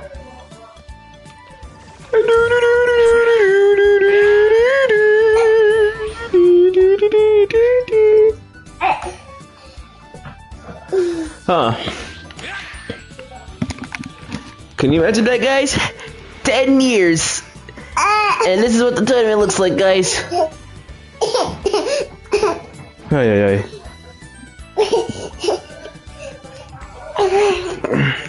You have no idea how much I'm stressed with this boy. Come on! I want to get fighting already! Alright, Goku, we'll go. Breaking the fourth wall and stuff.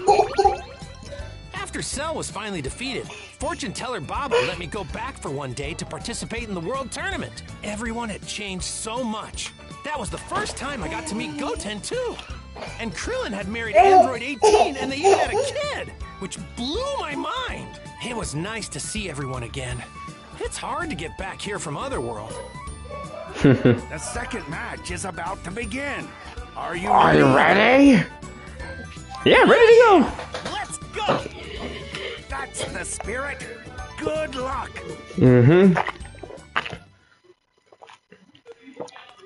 Hi there. My name's Goku. Hey, Good luck out there. you too. I'm Oob. Nice to meet you. Ladies and gentlemen, time for the next round. Please join me in welcoming our challengers, Goku and the youngster Oob. You may recognize Goku as he's appeared in numerous tournaments over the years and is a former world champion himself. A remarkable fighter who's truly one of a kind. I know, right? I'm the 23rd world champion. In my opinion, this man is second to none in this year's world tournament competition. And if I may be so bold, I predict that it'll be Goku and Boo fighting for a spot in the championship match. Facing this titan is young Oob. He hails from a small village on a faraway island and is just 10 years old. This young man may be small, but he's got the support of his 5 younger siblings rooting for him back home. Oob entered the tournament in hopes of winning the prize money. 5 younger siblings is to buy food crazy. for his village. What a shame. I can't believe how unlucky he is. He came all this way to the tournament, only to get put up against Goku in his first match. Now this is the real championship match. All right, both fighters, are you ready? Very well. Without further ado, let the match begin! Sorry about the noise in the background again, guys. It's my baby brother. Okay? You can't fight when you're so tense. Right. What should I do about this? Maybe he'll calm down if we fight a little. That's something that always works for me. I mean, I might as well give it a shot. Oh, don't hold back on me. I'm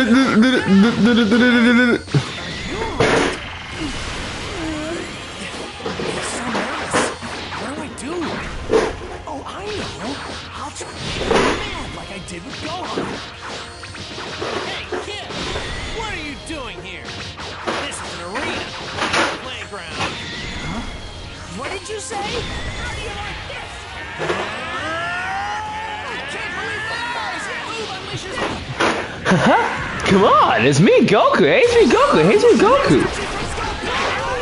It's me, Goku. It's me, Goku. All right, now for the judging. Oh yeah! Speaking of your family, your dad's a bedwetter! Yeah, mama.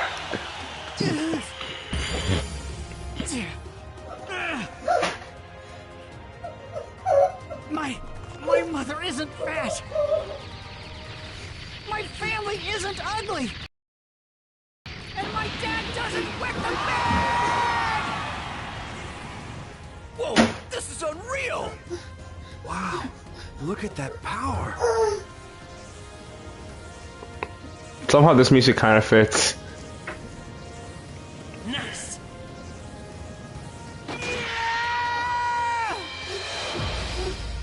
Okay. Whoa. Sorry about that again, guys.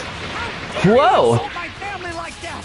I won't let you get away with this. Huh? What is happening? This is correct. Guys, my game lagged. My game's lagging. Guys, my game's lagging. My game's lagging. Guys, my game's lagging. Guys, my game is lagging. My game is actually lagging. Guys, I can't do anything. Guys, guys, the game lagged. Wow. Okay, game. I can't even like leave. Stop.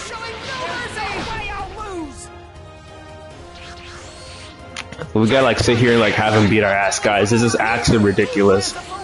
There is no way my game lags at me again, bro. I'm not freaking quitting the live stream, bro. I'm just gonna wait till he fucking beats my ass. This is actually ridiculous.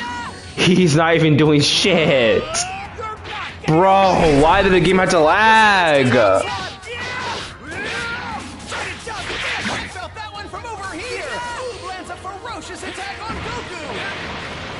Like, I'm going the other way. Like, what?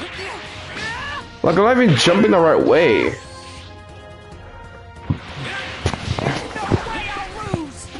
You see what I mean, guys? Like, it's so weird.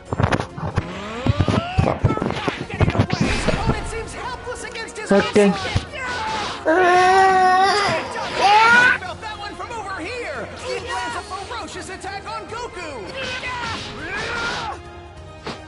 Just gonna have to wait until he's able to you know. That he got hit.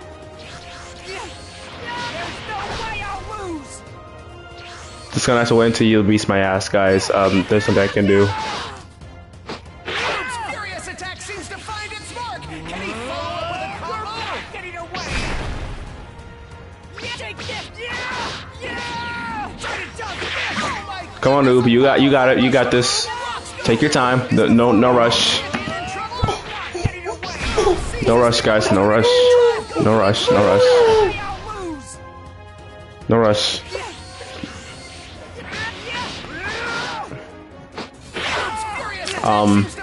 Come on, Oob. Carry on, please. We got like a story to get through. Okay. Amazing. You're starting to keep up with my speed even. even. Wow, the sky's the limit with this guy's potential. He really is the reincarnation of Oob. There's no way I'll lose! Yeah! Okay.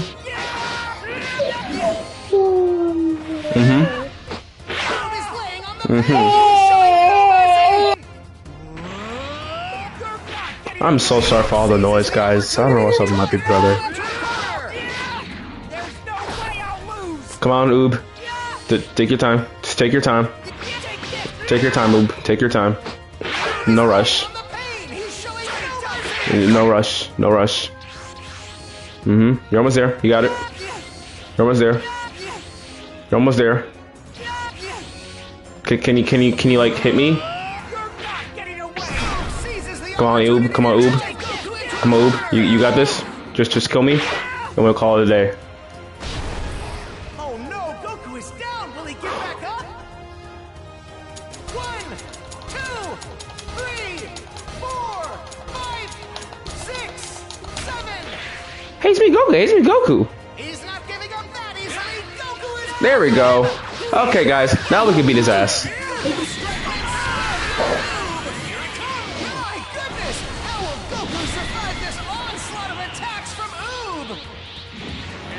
Hey, it's me, Goku! Hey, it's me, Goku! Alrighty then.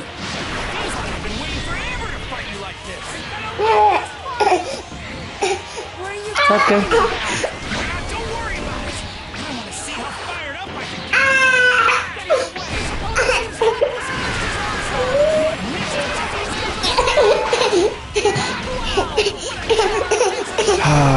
If he can, like, you know, not cry, that'll be awesome. Okay. Yo! Give me a second, guys.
I have returned, guys.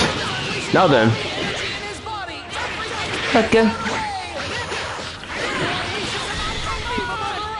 Alright, good job, Oob. Anyways, I have to beat your ass, though. incredible. Just like I thought.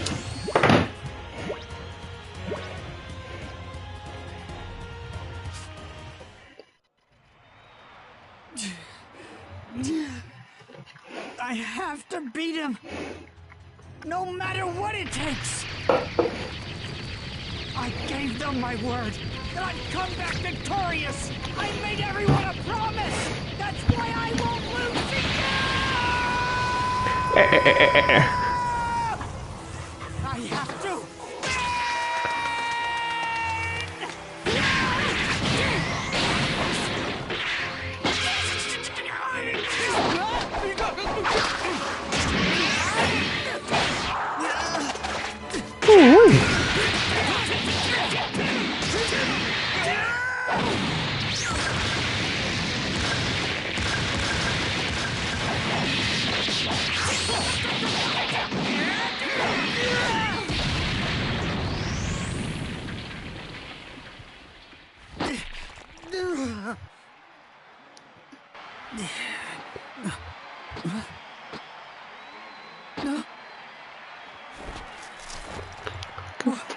You can fly?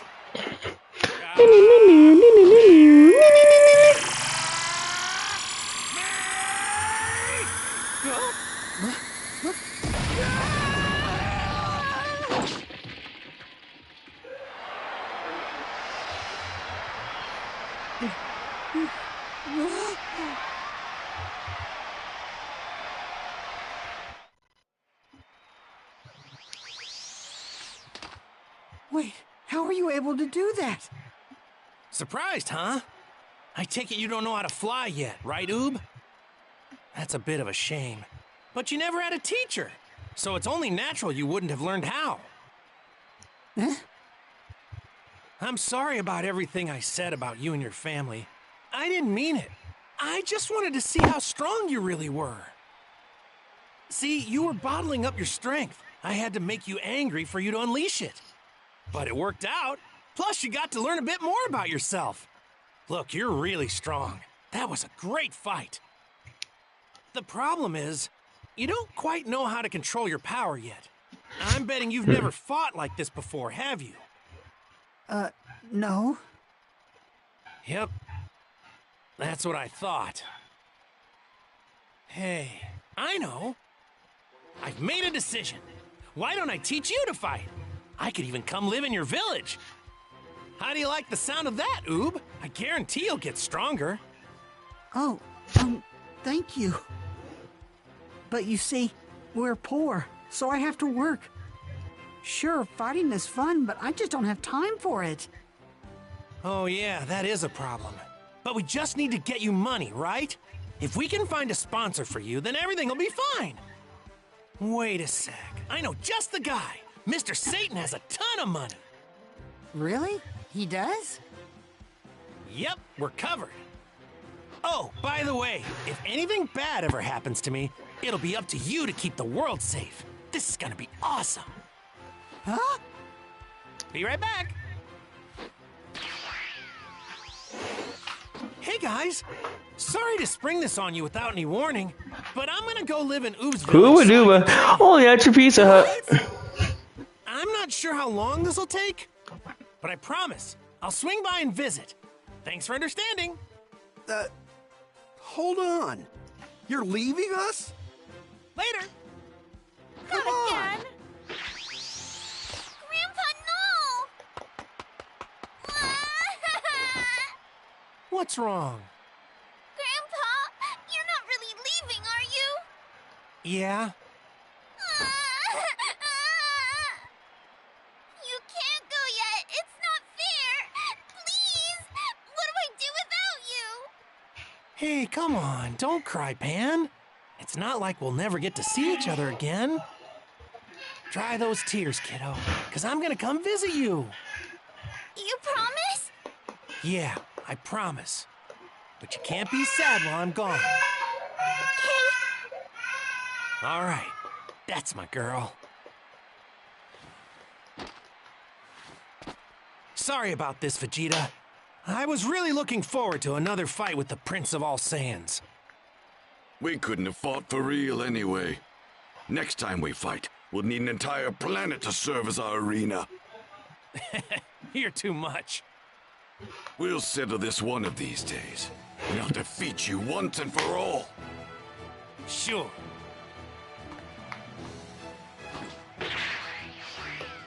Hey, you ready? Let's get going. Yeah. Okay, your village is to the south of here, right? Hold on tight. Woohoo! He did it again.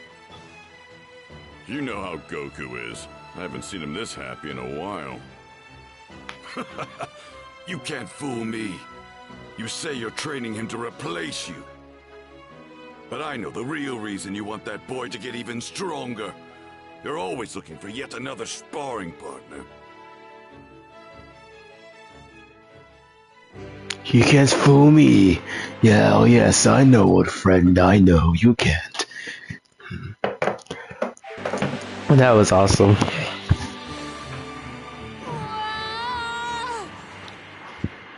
Hey, Oob, once you're finished with all your training, why don't you and I have another match so we can test the limits of your power? Sure, why not? It'll be really fun. To be honest with you, I can hardly wait. Don't you think this is thrilling, Oob? The two of us going head-to-head in an all-out fight. Yeah! That's the spirit.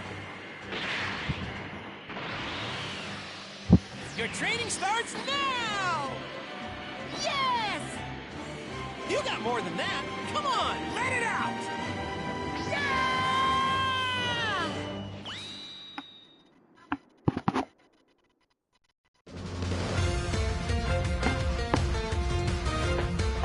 That's how Dragon Ball Z End of Z ended. It's what I would say if it wasn't for, Goku versus Vegeta, but we're not gonna talk about that. I always liked this little segment. The thank you. That looks awesome to me. That was always awesome.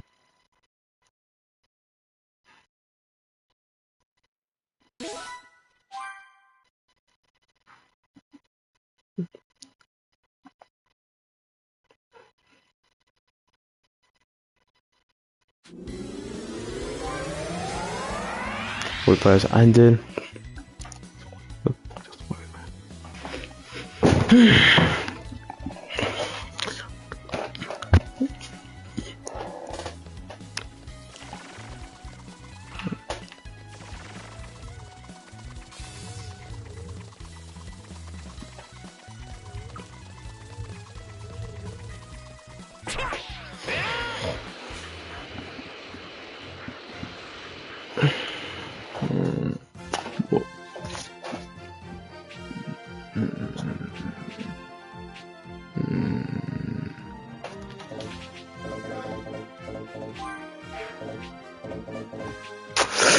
Well, that was that.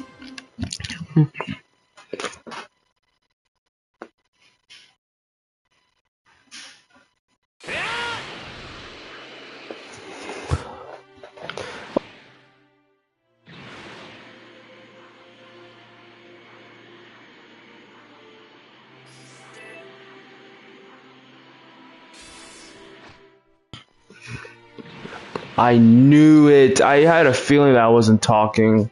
I was muted, guys. Oh, goofy, I was muted, everybody. I apologize. This one is tasty. Hey, what that happens. But yeah,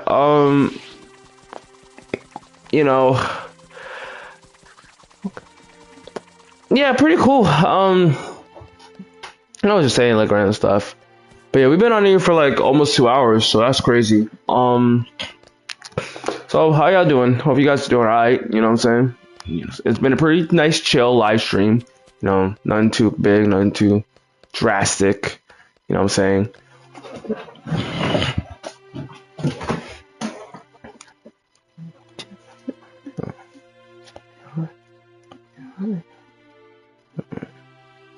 You know what? As a matter of fact, while we're on the topic of Kakarot, there is this one video I want to go through.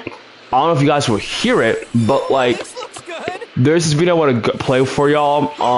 If y'all ever want to watch the video itself, it's called, I believe it's called Dragon Ball Z Kakarot in 2024. Or something like that. Let me see the exact title. Yeah, Dragon Ball Z Kakarot 2024 review isn't any good. And the thumbnail is Dragon Ball Z Kakarot, best game of all time. And they're just like chapters such as the skill tree, Soul Emblems, Dragon Ball, etc, etc, etc. Yeah.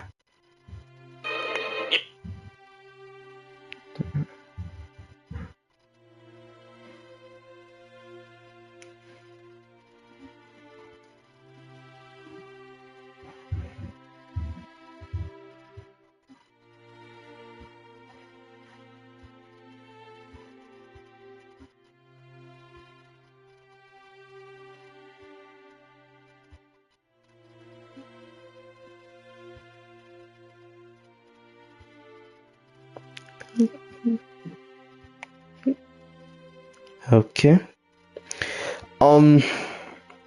So yeah, this video is not really a bad video. I think it has like a lot of great, valid points. But I do want to touch upon this video myself, just to like see, which one I agree, which one I disagree on, etc., etc. You know what I'm saying? So let's go to someplace quiet in this game. Let's turn off the music because we want to like listen to this shiz. BGM. Turn this junk off.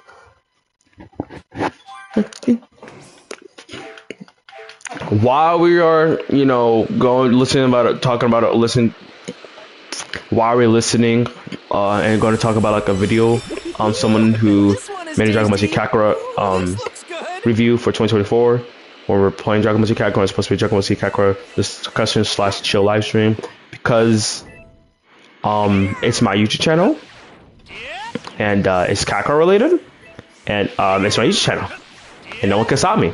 They don't look too tough. Plus, I mean, let's be realistic here, guys. It'll be fun.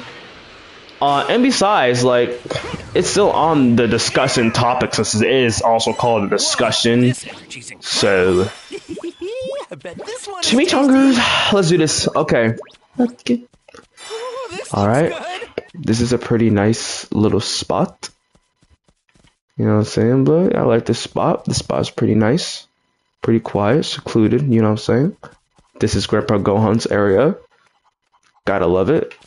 So we're gonna stay right here. Okay, perfect. Now then, as we hear noise, I'm going to play this video. I don't know if you guys can hear it, but let's hope you can, and we're gonna talk about it. Let's go. You can count on me being here for the tournament. And you can count on me waiting for you in the parking lot. Throughout the years, we've had so many different Dragon Ball games, ranging from my childhood favourite Budokai 1 to 3, the Tenkaichi games that people loved, and even some of the Game Boy ones that I will admit weren't bad for what they were. Now, the last Dragon Ball game I covered on my channel was Dragon Ball Xenoverse 2, a game where you created your own character in the Dragon Ball universe, and you do a bit of a Back to the Future where you go back in time in the Dragon Ball Z timeline to prevent changes being made and ruining the timeline. It was and is still my personal favourite Dragon Ball game, with the ability to create your own character, play them in your way, and all races having transformation abilities was pretty damn cool. But there was another Dragon Ball game that released after Xenoverse 2 that many, including myself, considered to be the best way to re-experience the story of Dragon Ball Z without having to watch 18 episodes of Goku charging up his Spirit Bomb against the fight with Frieza 3 hours later. Release it! And of course, this is with Dragon Ball Z Kakarot. Now, released back in 2020, Dragon Ball Z Kakarot has us again revisit the story of Goku, but properly with fun moments of the show and without fast-forwarding through the main events. For example, the Saiyan story arc takes about 4 hours or so to go through, so yeah. Anyone can play as Goku or Kakarot and re-experience the story of Dragon Ball Z, with our first introduction being a little bit of combat against Piccolo because, reminder, but at the start of the Dragon Ball Z series, Piccolo is a villain, before quickly changing and hanging out with little Gohan as we use the flying nimbus to fly around, the most underrated mode of transport in the series if you ask me. Rather than repeating what's already been done with past games, Dragon Ball Z Kakarot, which I'll just refer to as Kakarot from now on, but rather than already repeating what's been done with traditional arcade fighters or third-person fighting like, say, Xenoverse, Kakarot is an open-world RPG. Not only is there combat to do, sure, but you'll also be leveling up your characters from Goku, Piccolo, Gohan, Trunks, and my dude Vegeta, all of which having upgrades or skill trees, side missions to complete should you want to do them, or just random exploring the world. If you played the Xenoverse series, then the combat in Kakarot will be a bit familiar, but the controls are changed out a bit, and it can be a bit of a shock like mashing a buttload of buttons in Xenoverse 2 to then move over to Kakarot. Now, I did play this on PC, but I used the controller just as a reference, as there was no way I was going to play this game with a mouse and keyboard. Now, in Xenoverse, there was a light and heavy melee attack button where you could do your combos and such, where here in Kakarot, it is a one-button melee system, so you just smash the shit out of that one button.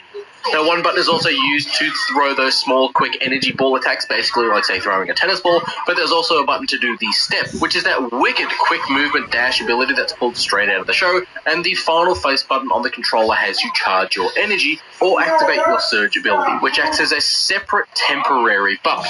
Now, where Kakarot or Super Saiyan can be activated at any time in battle, Surge charges over time and gives you increased movement speed, increased melee, and increased energy attacks. Where Super Saiyan or Kaioken, yes, buffs you, the Kaioken drains your health, while Super Saiyan drains your energy. Pretty standard, really.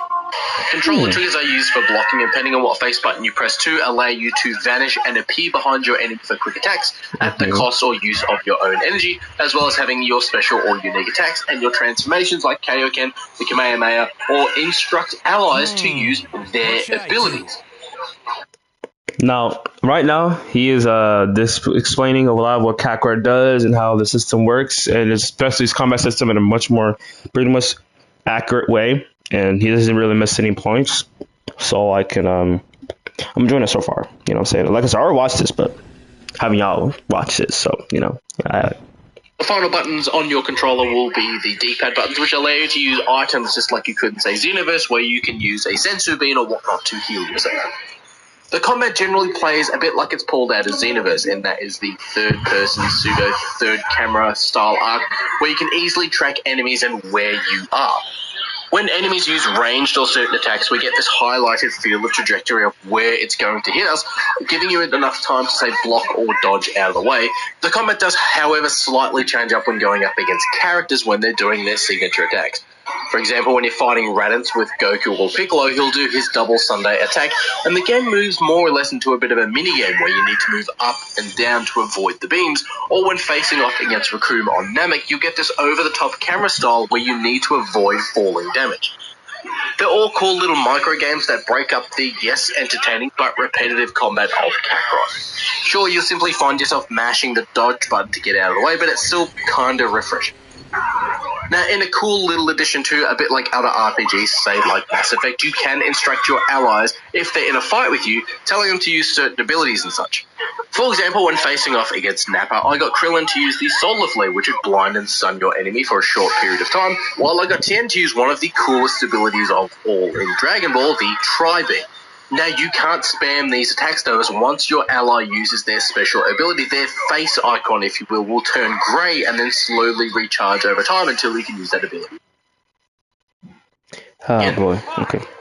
Sorry, now, allies also have a little circular energy gauge around them, and once these are full, you and your allies can do a bit of a team attack, bouncing off each other, performing a finisher style of move. Now, I'm going to say these styles of attacks always look wicked, and depending on how many allies you have in the field with you, which, you know, you can only maximally have 2 of them, but depending on how many you have, it determines on how much damage you do. And each ally, as well, has their own different...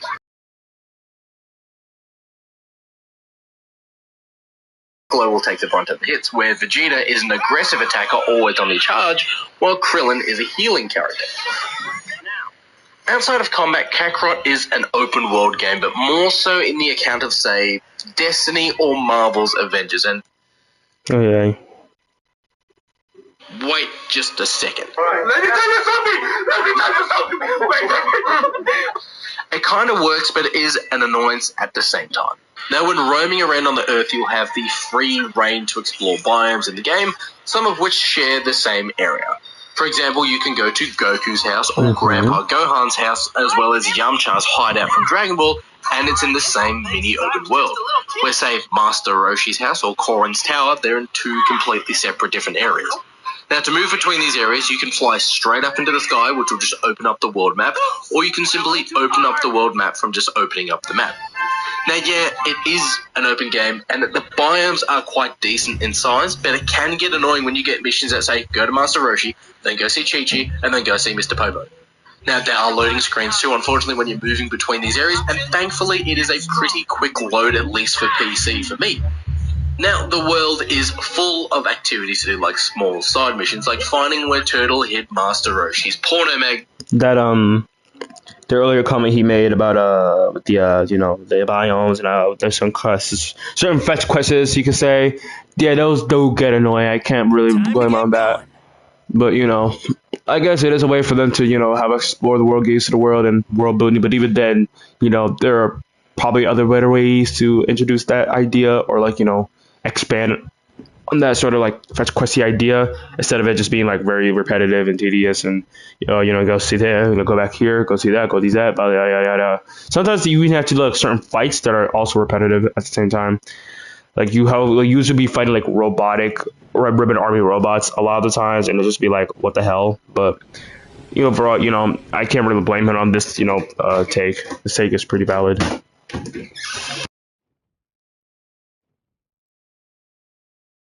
No.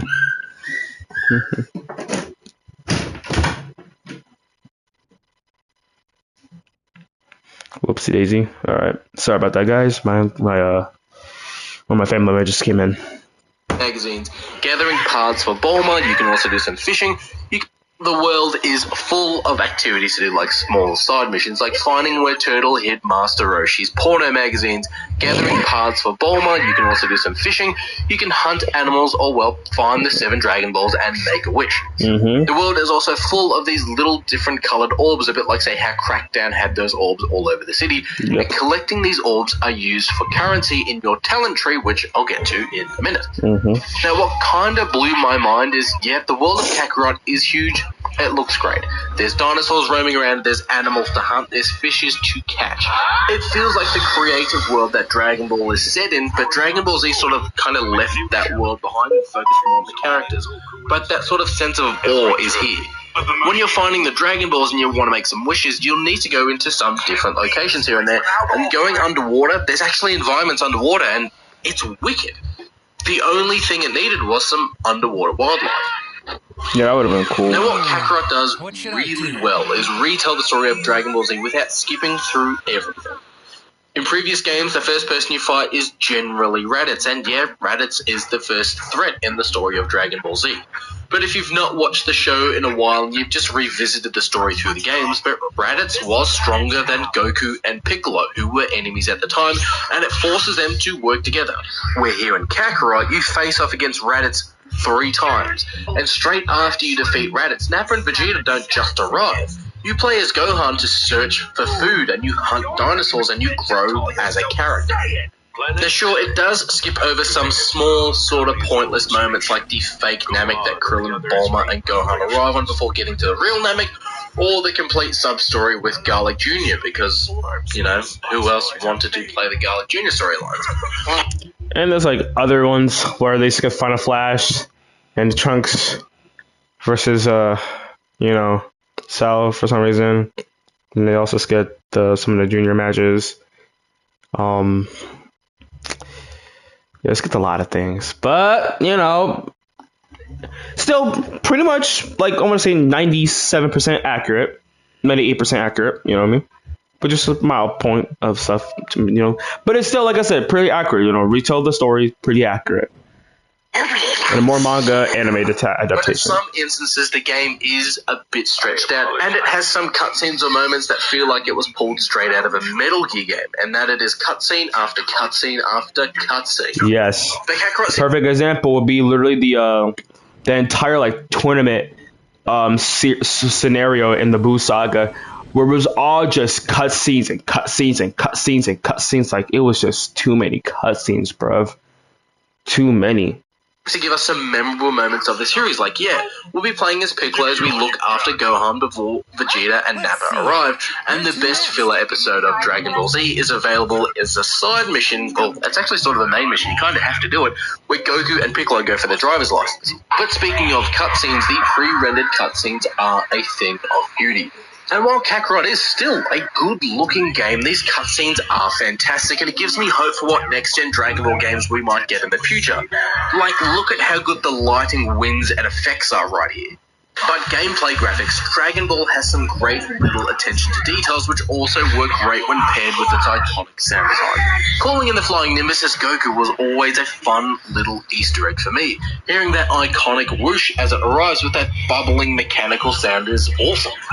Hell, at the start of the game, Goku can't fly. So if you want to get around the world of Kakarot, you need to call and use the flying Nimbus, which was a little reference. But when you learn how to fly as Goku, or you fly as other characters, when going near water, you'll have the water start to splash up.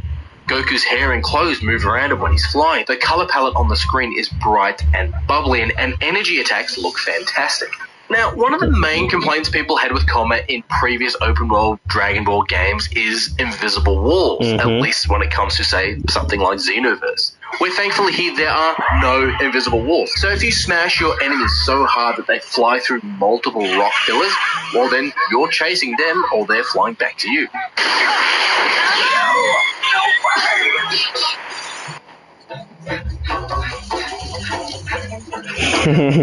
So that's been my homecoming reference. And it's kind of cool to deal some damage and physically cause them flying into the world. But I didn't find myself sitting on the edge of my seat, fully engaged in the melee combat like I did with Xenoverse 2. Now, there are also some small problems when it comes to combat.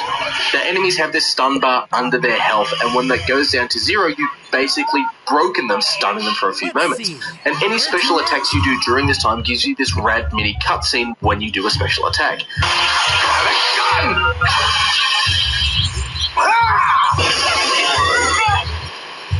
And it's easy to send them flying. It's kind of cool. But breaking down this gauge of enemies can be a bit annoying, and the game doesn't tell you or teach you how to do this. You need to go into the menus and figure it out for yourself. Secondly, enemies have these special attacks where they highlight red and they don't flinch to any attacks. And if you leave yourself open for their attacks, they can really mess you up. Yeah, I think that's a common complaint a lot of people and I have with the combat system and Z Kakarot is how, like, when you're doing a combo stream and you're gonna do a full massive damage and it's really good, it can get interrupted by some weird red aura super armor bullcrap off of some Xenoverse 2, and it just, like, you know, dysfunctionize, you know, ostracize, it makes your entire combo stream obsolete. It messes up your entire stream, and then you lose that precious damage you could have inflicted on the enemy in exchange for them just doing some random ass attack that just somehow overpowers yours, and either that or they just do not move and are just stuck there, or they're doing that like weird, you know, red sparkly bubbly super armor attack where if you get hit by it, then you're gonna get messed up for real, and you're gonna get stunned for like a good minute. I don't know why they have that there. That's annoying, but you know, it's whatever it is. Yeah. Now he did touch upon how, you know, the combat, you know, he didn't feel that the combat was on the scale where like he was on the edge of his seat. With the combat on like Xenoverse. The thing with Xenoverse is that Xenoverse was designed to be competitive, especially since a lot of stuff is now online, and a lot of the ballpark of Xenoverse gameplay fun and a lot of his fan base are usually playing the game online. You're going to get a lot of competitivity within the online standpoint of Dragon Ball games, and obviously Dragon Ball is known for its high action, high-speed action and strategics and all that stuff and cool spectacles and stuff. So you had to match that in a way, and Xenoverse 2 kind of matches that, sort of with like the same thing with Fighters. But the thing is, Fighters is more of like a, you know, the usual Street Fighters, Tekken type, you know, kind of competitive esporty type game. With Xenoverse, it's more of like an open world competitive type game. But what the thing about Xenoverse is that why it keeps you on the edge of the seat is because it's designed to do that. The lot of combos you can do, the lot of attacks, transformations, evasives, strategies, etc., etc., etc., and even the amount of people you could do, the mechanics in the game, people you fight, especially if it's online, it's designed to be that way. You know what I mean? They're designed to do that. Especially since, like I said, the game Xenoverse 2 is mostly an online... Oh, excuse me. It's mostly an online game. You know what I mean? So, you know, it's supposed to be like that. Contrast that with a game like Z Kakarot, where all it's trying to do is retell the Z storyline in a more realistic, accurate manga/anime adaptative story without skipping through, you know, without having to trail it in the usual trope that other like previous Dragon Ball games told it. Actually going through the entire thing, fleshing it out, going through actual like events and stuff, etc., etc., etc. And it's more of like an it's an offline game. You know, the difference between like online Dragon Ball games and offline Dragon Ball games, that offline Dragon Ball games, you know, like they can be competitive, they can be like, you know, on your edge of the seat, but they're normally not designed to, because you're not fighting online. You're not fighting with someone who's just as skilled, just as strategical, just as smart, just as powerful in terms of like, you know, how, you know, you upgrade your character and stuff like that as you are. You're fighting CPUs, bots, you know what I'm saying? So you're going to have less competitivity and less tension stress than you would in, let's say, a game like Fighter Z or Xenoverse 2. You know what I'm saying? That's where, you know, that like, you know, like I can understand that, like, you know, feeling, but it's supposed to be like that, you know what I'm saying? Which I can appreciate, because not every game has to be online. Not every Dragon Ball game has to be online. Not every Dragon Ball game has to be like how Fighters or Xenoverse is. You know, it can be like how Kakarot is, and it could be chill. You know what I'm saying? Yes, there could be moments, there could be some competitive moments, there could be some, oh shoot, gotta lock in moments. That would be awesome. But it doesn't have to be like that all the time, because it's not designed for that. And people need to understand, Z Kakarot isn't as designed for the old fans either. It's designed for the new fans. That's the one common thing people keep forgetting, and I'll touch upon this later on as we continue through the video, but that's something to keep a note. Z Kakarot was designed for the new fans that was trying to get to the Dragon Ball series, not for us longtime fans. There is stuff for us longtime fans to be endorsed into, and there's even stuff that they can explain that wasn't originally explained in manga or anime for us longtime fans, but it's not directly made for us. It's made for the new fans. Let's continue on as I open up my phone. Now, some enemies have a daisy chain of these attacks too, so if you get hit, you can find yourself on the wrong side of a shit sandwich. It does feel a little bit cheap too, to be in the middle of this wicked combo about to knock them to the other side of the world, than to have the combo stopped because they're doing this red. Yeah, like what I said earlier about that. When I was facing off against Dr. Gero as Piccolo, and he was being able to... Yeah, this Piccolo versus Dr. Gero in or Android 20 in Z Kakarot was the most gayest fight I've ever seen in my life. I hope I never have this fight again. Loki was actually gay. I was actually having epilepsy fighting this character, bro. I was having a stroke fighting this character, bro. Like, I was literally choking, dude. Like, I was like having autism. There was no way I was actually fighting this guy again, bro. This fight was actually disgusting. It's volatile. It's vulgar. Whoever decided to get it and make this fight the way it is, we're going to have a therapeutical talk, because there's something wrong with you mentally. Just saying. Move through my special beam cannon attacks. And the fact that like he could just suck you dry, like pause, but he could just like suck all your energy out. Let's pause again. Like it was so annoying, bro. It was so like he's on the last sliver of health, but you actually do that one thing, and then he just starts sucking your energy out of your body. Pause again. And then, like, he just regains his health, and then you drain your health by, like, which is a ton of health lost for some random reason. And then, not only that, but an added damage for him kicking you away. What the frick? It's ridiculous. Now, and I know there's other kids that do it, like Imperfect Cell and stuff like that, but at least with them wasn't as annoying as Android 20, because my gracious, my Irene, he would spam that move. It was annoying. Shoot, dude. Holy freaking guy. Is an unblockable attack, or through a barrage of energy attacks to grab me, drain my health and energy bar to replenish. This is what I was just saying. This fight went on for about 15 minutes because he kept draining my health and energy when I was just about to finish him off. And it was just this daisy chain of red attacks and combos that would ignore whatever damage I was making. This is bullshit! There are also some things that had me scratching my head and had me go, wait, what?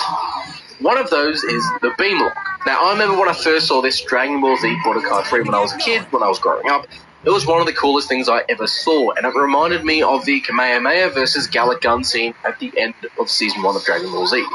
You can do this in Kakarot. The game doesn't teach you how to do this, but it's pretty self-explanatory. Basically, when an enemy is about to do a beam attack, you do your own beam attack at the same time. The problem is, you need to pay attention to the area just under the enemy's health, which tells you what attack they're about to use on you.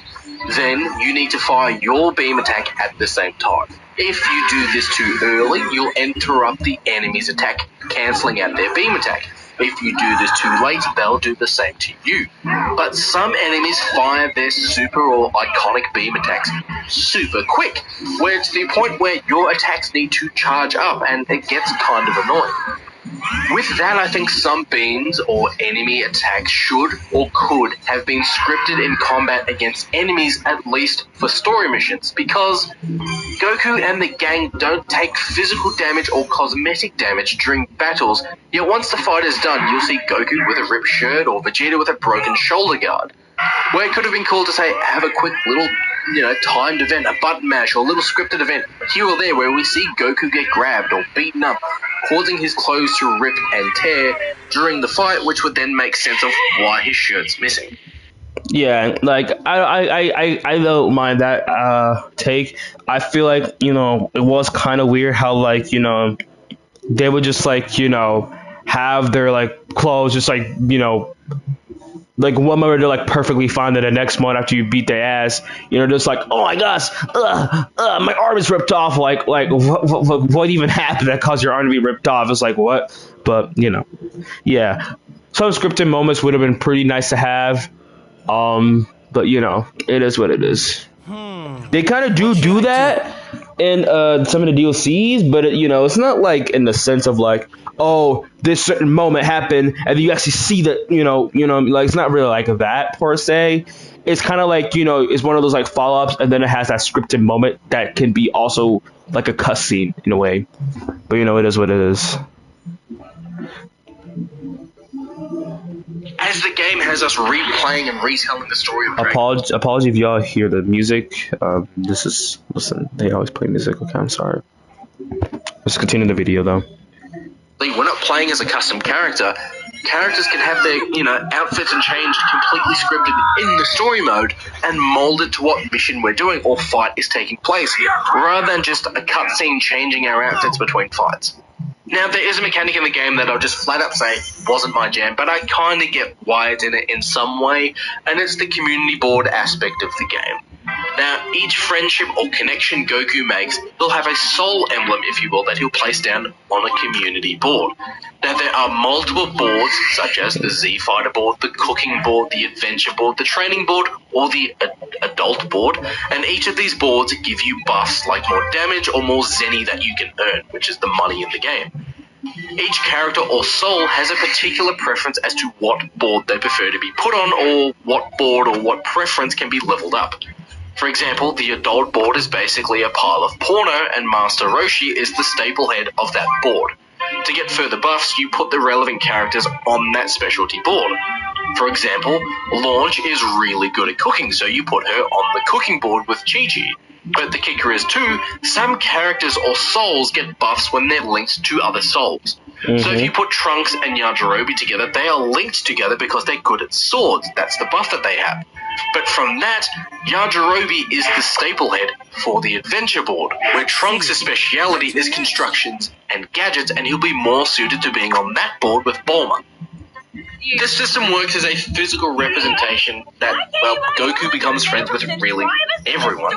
But it's a bit of a spinning plate on what character goes on what board and with what other souls you put them with to give you the best perks or best buffs. Honestly, it was a mechanic that didn't really work for me, and this isn't the only RPG minigame style of system, but the other one works really damn well.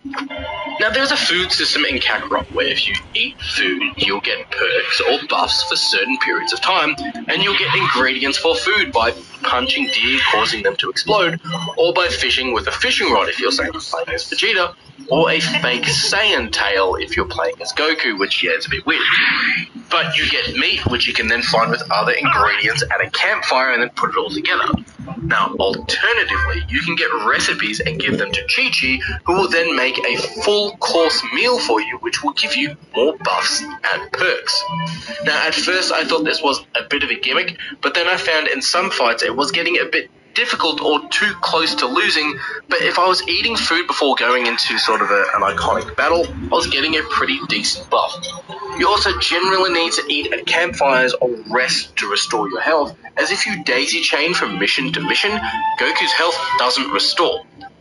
Now finally, there is a skill tree that not only upgrades Goku's abilities, but what other playable characters like say Trunks or Piccolo, Gohan, and you can upgrade their abilities too. All of the orbs that you find out in the world are used as currency to learn and upgrade new abilities. But some other abilities like the Super Kamehameha needs to be done through the training grounds, which are little meditation points where you face off against enemies, and if you complete the training, you unlock the new ability. And if you can't be bothered going around the world collecting orbs, you can summon Shenron and use the Dragon Balls to, say, wish for orbs. And it takes maybe about 10 minutes or so to actually collect all the Dragon Balls, and then you have to wait an in-world 20 minutes before you can collect them again. Oh, yeah. There's an ad playing. Sorry, give me a second.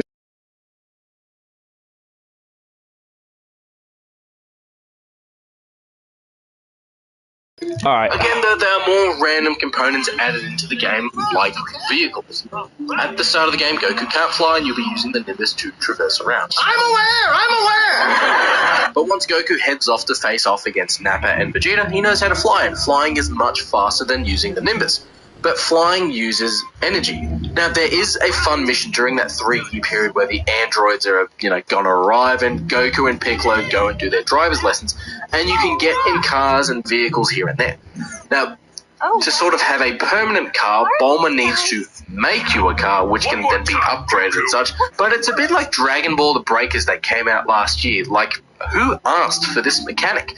Who plays a Dragon Ball game as Goku so we can drive cars? Now, once you unlock the ability to fly as Goku, there's no real need to use the Flying Nimbus unless you want to for nostalgia, because flying is faster than the Nimbus. Now, it seems like I'm talking... No. Now, Loki, him asking, who plays Dragon Ball game to fly cars, to drive cars. Yes, everybody plays a Dragon Ball game to fly around and transform and do all these cool fights. But, who says that it's wrong to play a Dragon Ball game to drive cars now, okay? I would love to actually drive a car as fucking Goku and Super Saiyan Blue and Ultra Instinct and see how funny this is. On a real note, guys, I don't know why I'm acting like I'm gonna edit this video when it's a live stream, but on a real note, guys, like, I don't mind that. Like, the top Pi pillar, the Nimbus, I don't mind it. Like, all those traversal options, I don't mind it. I actually enjoy it. I think what was unnecessary was a tripod robotic walker thingamajigger. I think that was unnecessary. But all the other one, like traversal systems, like, I like it personally. Like, sometimes I actually get a Kakarot, I'm flying around, I just decide to drive a car, and I love driving cars. Somehow it's fun to drive a car in Z Kakarot. At least for me. I don't know how or why, I don't know if it's the same for any of y'all, but for me personally, it's fun to drive a car in Kakarot. Like, I don't know what it is, but it's like extremely fun for me to drive a car in Kakarot. Just sitting back as one of your favorite Dragon Ball characters and just like driving around with even probably like another Dragon Ball character on the passenger side, and y'all just like chilling, driving, maybe even in first person driving. Like, that's some pretty cool stuff for me, bro. Like, I like that. I enjoy it. You know what I mean? Plus, I feel it's very realistic too. It's a type of, in terms of like the story, to, with Dragon Ball being this realistic, living, breathing Dragon Ball world that's supposed to be. You know what I'm saying? Like, you have to, like, accomplish that in a lot of aspects. And one of those aspects is that the characters can drive. And there are times where they do take the time to drive. And being able to, like, experience that is really relaxing and really nice. So, yeah, I would love to have a mini game where, like, you could drive cars in Dragon Ball, okay? Listen, I know the main bulk will be action and stuff, okay? Because that's how Dragon Ball is mostly known for. But, it's nothing wrong with having to sit back and chillax and drive a car around, the city of and the world of Dragon Ball. Like, there's nothing wrong with that, bro. Come on now. But anyways, I digress. Let's continue on. Talking a bit more about more negatives than positives with Kakarot, but another thing that sort of scratched my head was, well, the start of the game. Goku can't fly, so he uses the Nimbus to get around, which is true from the show. But when in combat, Goku can fly, even when facing off against Raditz. It could have been cool if the game had a different style of combat when on the ground compared to, say, in the air, where ground combat could have been introduced to knock your enemies off their feet, or being able to plant your own feet into the ground when doing energy attacks, or something based around having more of a solid footing, where aerial combat might be, say, quicker or give you better chances of moving and more agility of getting out of a way of attacks. The only thing that I think is more of a missed opportunity is the characters you play as. Alright, now before he continues on, I want to touch upon this. I agree with what he says about the ground combat, and I was talking about this earlier in the live stream about how they should implement this ground combat and air combat in like one systematic style of combat instead of it just being separated, because this would allow depth, versatility, variety, and some sort of challenge within, you know, the combat system. You know what I mean? I don't want it to be like, you know, where it's like, oh yeah, this is for us hardcore fans that have been playing competitive S-type games like Fighters and Xenoverse. Like, I don't want it like that, because at the end of the day, the Dragon Ball Z Kakarot is made for the new fans in mind. However, you need to add some sort of challenge within the game for not only just new fans, but the old fans. Because, like I said before, especially like what I said last year when I was talking about this Kakarot, when I was talking about the discussion with Z Kakarot with Shriek, the game will start to get boring. The combat will start to get boring, repetitive, and tedious, and the new players will get used to the controls and will even agree with the longtime fans that it will get boring and repetitive and tedious, and it won't really have any sort of substance or challenge per se. Now, they did have ground combat. They do have ground combat in the game now. I think we forgot about that, which, I mean, at this time the video was released. It wasn't even released in 2024. It was released in 2023, but, you know, whatever. Otherwise, like, you know, it's there. Like, ground combat now exists. It's just that it's like a new sort of mechanical IP that's trying to find its way into Kakarot. So I think it's gonna be a minute before we can actually get it implemented, but hopefully we get it implemented anytime soon. But yeah, like, no, I do agree with him on that notion, how like it was very weird in times where like we were just flying randomly. Now, I know it's probably, you know, implied that Goku could already fly by the time Z rolled around. But especially since after, you know, like, you know, you reached, you know, the era where they have Gohan, you know, you're able to fly, and Gohan can fly. I mean, Goku can fly. You know what I'm saying? You know, I don't think, you know, that's like out the question. However, it was a little weird where, you know, it was like, what the what? So yeah, who knows? You know what I'm saying? But it is what it is. Let's continue on. The game is called Kakarot, but we play as Piccolo, Vegeta, Gohan, and Trunks throughout the game. And when Goku dies, then we play as Gohan and Piccolo as we train and prepare for Vegeta and Nappa. Then we return to Goku when he returns back to Earth, where I think you should have played as Goku and solely Goku for the entire game. At the start of the game's intro prologue, or learning how to play the game for the first hour or so, is the events of Dragon Ball. We start with meeting Bulma, how to find the Dragon Balls, facing off against Tien and Piccolo, basically giving us a bit of a backbone introduction before we start Dragon Ball Z. And as you progress in the game past the Namek Point, you can visit King Kai's planet if you want to when you're free roaming in Kakarot, and it's probably my favorite little biome because it's exactly what you think it is. And it could have been a great, you know, way to just have the game focus solely on Kakarot and have us actually navigate Snake Way. That if we accidentally fall off the side and land in hell, we could revisit it later to, say, face off against defeated enemies. And there should have been a mission to chase Bubbles and Gregory and, you know, go on King Kai's planet as a training mission. Then from there, if you want to, and if the game is popular enough, you can make spin-off games or DLC or whatever you want to call it, where it's the same game, but we solely follow Gohan, or we solely follow Piccolo or Vegeta and experience their side of the story. Rather than giving us all of the character story at once, just make them singular characters. This is the part I want to talk about. Now, I don't necessarily hate this take, but I don't agree with it in the sense of how Kakarot is set up. That's the problem I'm having. Like, that's like a common thing that people keep forgetting. When we're talking about Kakarot, we need to understand that this game was solely made for new players in mind. It is not it's not a bad idea, but in a way how Kakarot is set up, to make the game solely focus on Kakarot and only Kakarot, you're negating the entire purpose of why Bandai created Dragon Ball Z Kakarot to begin with, which was to tell the story of Dragon Ball Z but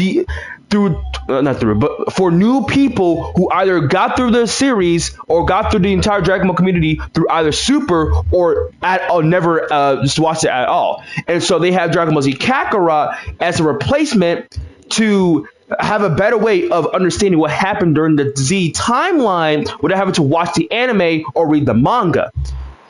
The problem with that idea, with, like I said, going Goku, well, yes, there can be, and I feel like they should have added this in the main game where, like, there should have been some time where, we see as Goku, we play as Goku, traveling to Snake Way, all those other cool side of stuff, Mission will be trained as, where we catch bubbles and stuff like that. There would be, like, nice things to add.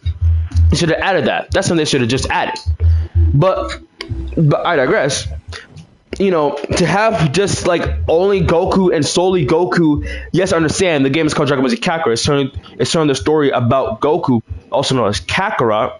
But why do the other characters exist? Because they fill in the pockets within Goku's story. They enclose around certain parts foretold around Goku's story. To negate those parts, you're not even getting really a Dragon Ball Z recreating story. You're getting a Goku story through his eyes, when in reality, Dragon Ball Z was not just a story about Goku, but about the Z Fighters, about everybody. Goku was the sole point, was the sole character, was the main one, yes, but we also got it through other people's eyes. We got a good portion of it through Vegeta's eyes, a good portion of it through Gohan's eyes, a good portion of it through Piccolo's, etc., etc. Everybody had their eyes from the story of Dragon Ball. It wasn't just Goku's primary solo soul story. It was everybody's story. And like I said before, if we're going to go off of the idea and keep on the same, motivation of why Dragon Ball Z Kakarot exists, which is to tell the story of Dragon Ball Z for the new fans who have never experienced it at all, to go in that route, you're not really achieving that, because then the fans will start asking even more questions. You start to pander more time. You start to add a lot of needless things that should have already been done within the main game, because the game is called Dragon Ball Z Kakarot. Yes, as Kakarot, which means it's about Goku, the one they call Kakarot, but it has Dragon Ball Z, which means it's supposed to tell the story of Z, not just through the eyes of Goku. So by doing it through the eyes of Goku, you negate all the other parts where it's supposed to fill in the pockets were told around Goku's story that encloses and fully tells the entirety of Dragon Ball Z. Because it's not just Goku's story, it's everybody's story within Dragon Ball. Dragon Ball Z is Dragon Ball Z. Without Goku, there would not be no Dragon Ball. That's correct. Goku is the sole focus point of Dragon Ball. But he's not the only story we're learning about. We're learning about Gohan's story, Vegeta's story, Piccolo's story. Every character in Dragon Ball Z had character development that had their eyes on what was going on within the story of Dragon Ball Z. So I don't hate that idea. I don't hate that idea. They can probably do it for like some other type of game, some other type of IP Dragon Ball game. But for the way how Kakarot is and what it was trying to go for, it would not have worked in the sense of this is for the new fans.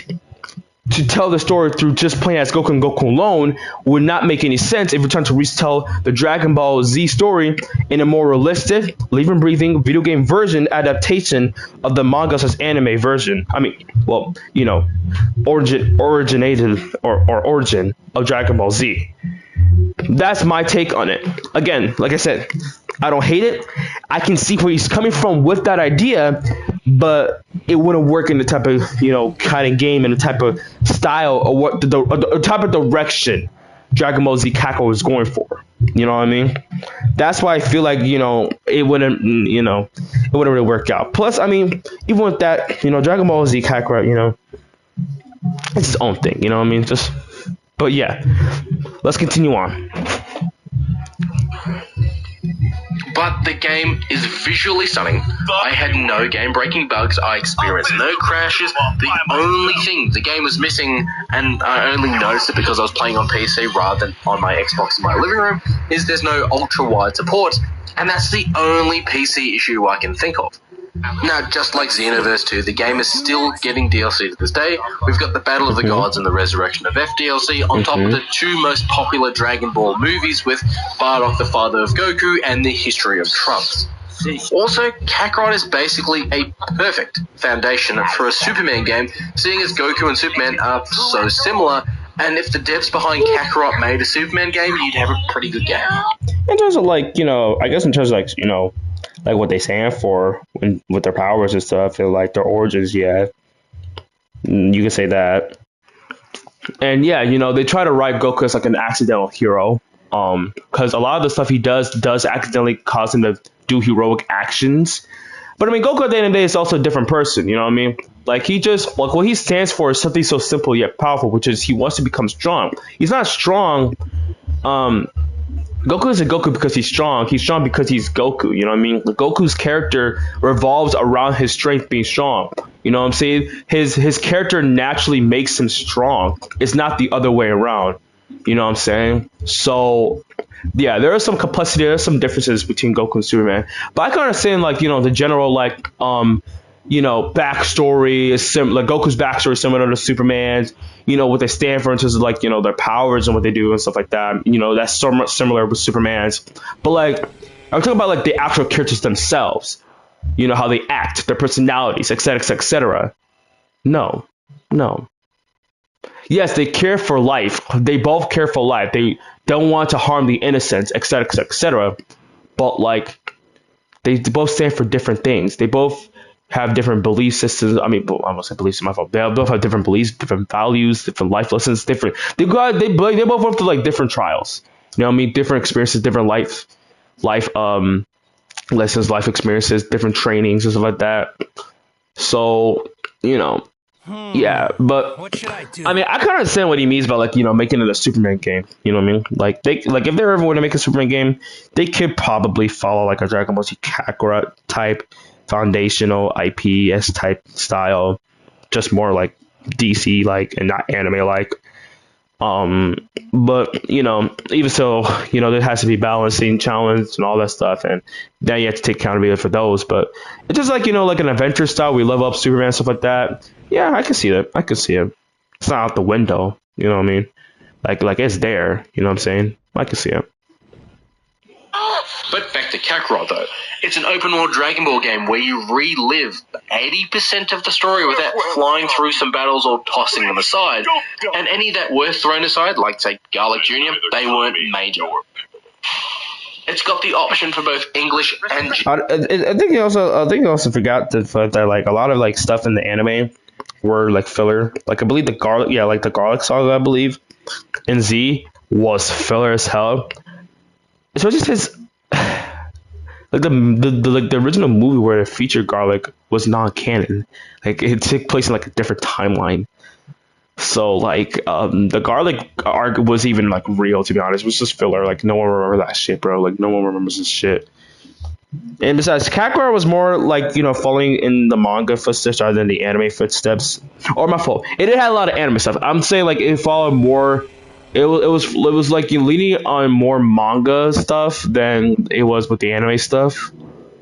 With the accuracy, the getting things realistic, and the story points, stuff like that, etc. But I digress.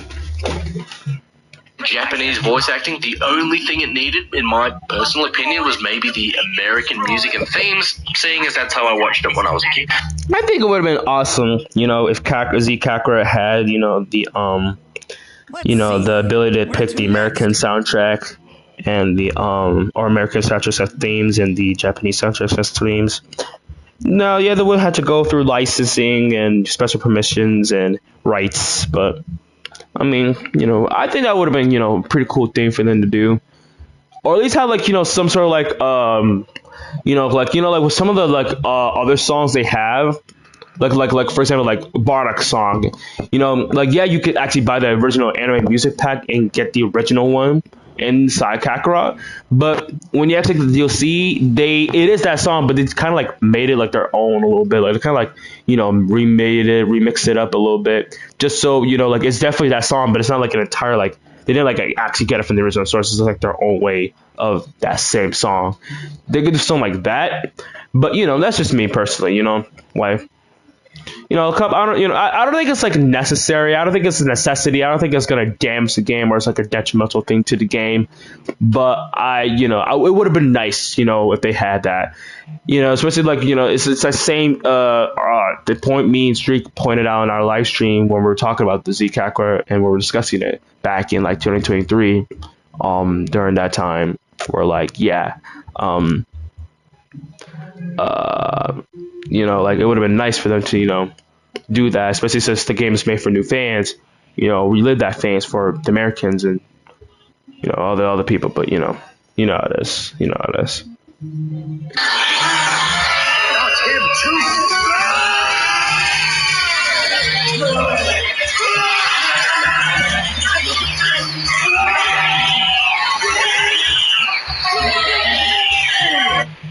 The developers really did their homework and show their love for the source material here in Kakarot, having the stupid mission of Goku and Piccolo going getting their driver's license, while the episode is complete filler.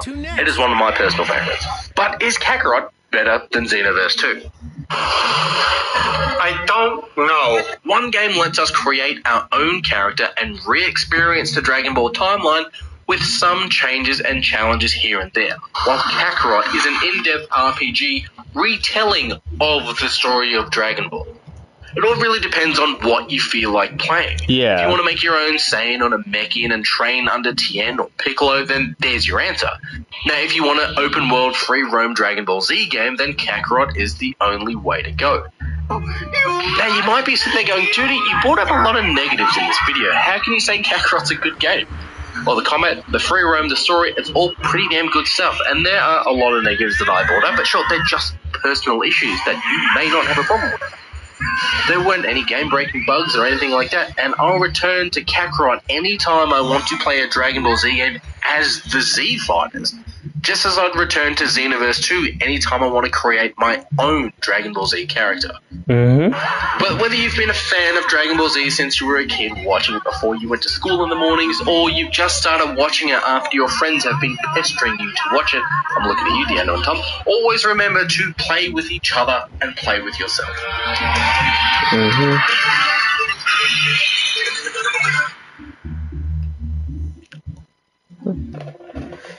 That was a video. But yeah, so I was gonna touch upon this, but he did say he kind of said it. I was gonna say that it's a little bit unfair to kind of compare which one you should go for when both games kind of like achieve different things within their games. So they're trying to achieve something. They're not really like sort of the same games. Like if you were to compare which game is let's say Budokai Tenkaichi 3 is better than Budokai Tenkaichi 2, you could compare those kind of games because they're both like the same game. They're both part of the same franchise. You know what I'm saying? You could compare a lot of these stuff. But a game like not to say you can't compare different IPs or different S-type games. You know what I mean? Because that happens a lot of times. People still compare fighters with Xenoverse 2 when those two are completely different games. The thing is that to compare, a slight problem I have with that is to compare a game where it's about bringing your own character into the Dragon Ball universe, and it's centered around an online competitive esporty fighting combat style, compared to a game where it's trying to retell the Z story in a more accurate manga slash anime adaptational version and video game format for the new fans who either came through Dragon Ball through Super or had never experienced Dragon Ball at all and want to experience it without having to watch the anime or read the manga. Kakarot is there. It's kind of like a water treatment thing, but I think he pretty much summed it up pretty well, is that it kind of depends on how you feel about it. If you want to play a Dragon Ball Z game where it's open world, RPG element type, and you go on adventures. You have some slight action stuff, and it's telling a story about Z. It's telling the Z story in a more realistic manner. And you just want to play as the Z Fighters alone. Yeah, Kakarot's your game. You could go for that. If you want to play a game where you have some heartfelt, like where you feel on the edge of your seat, you have some challenge going on. You know what I'm saying? There's competitivity. You want to bring your own CAC into the Dragon Ball universe, then Dragon Ball's universe is for you. You know what I mean? Like, it could go either or. You know what I'm saying? They're both ups and downs of each game. And at the end of the day, you know, everybody's taste in what their best favorite or most favorite Dragon Ball game is up to them. I don't think there is a really definitive per se answer. Like, yeah, there's a bunch of like what is one of the best Dragon Ball games, but to be like definitive, I don't know. I don't know if there's like an objective definitive, you know, answer to what is the best Dragon Ball game. Because there's a lot of good Dragon Ball games, you know what I'm saying? Like Xenoverse, Fighters, the Budokai Tenkaichi games, the Budokai games even, you know. The Raging Blast series. Battle Z was a pretty popular and favorable one. You know what I'm saying? Fighters, Xenoverse, Kakarot, etc., you know? You can't really, like, you know, be objective on which one is. But that's just me and my take on it, you know what I'm saying? Strong. They don't look too tough.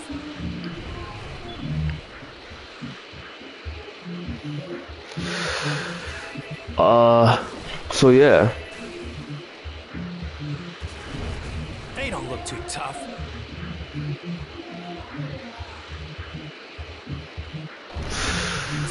Sorry about me being quiet again, guys. It's just, you know, I'm just trying my best to digest what I just said, and everything, etc., and just chillax, you know? I mean, I just got done yapping a lot, so I need some time, some moments to myself, you know what I'm saying? Still waiting on my homies to get on. Streak was supposed to join us here today. I don't know where that doo-doo is. Doo-doo butt, doo-doo head is.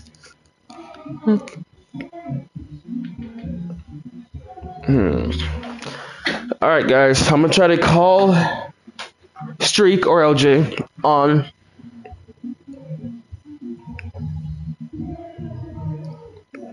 Stream. I don't know why it just... Yeah, my brain shut off for a second.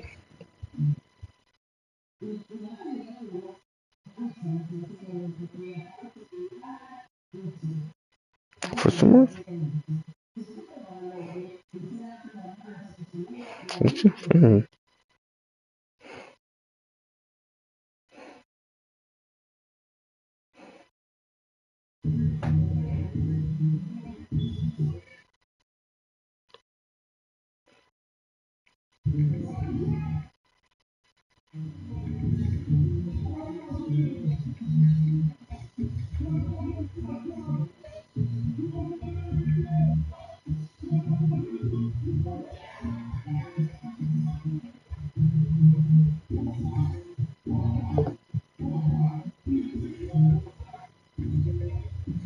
Well, he didn't answer, guys. So either he's still busy doing something, or I don't fucking.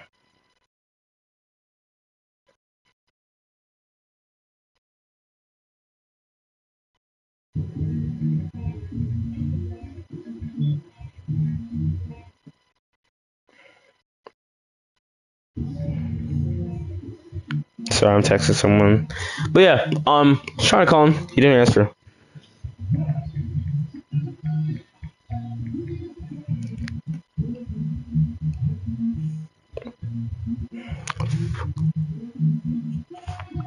Time to get going.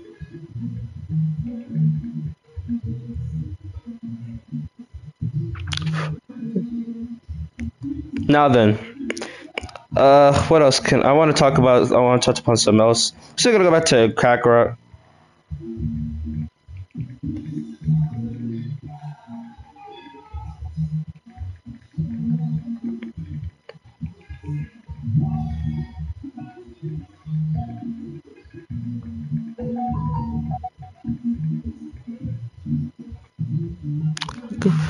What was I saying? Oh yeah, we all know just one thing that I'm pretty sure positive some of y'all wanted me to talk about, or we all want to talk about. Okay, we gotta talk about the elephant in the room. Come on now, y'all.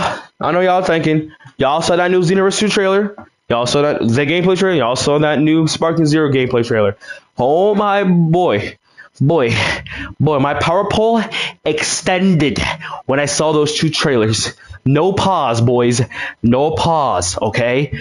My power pole extended, okay?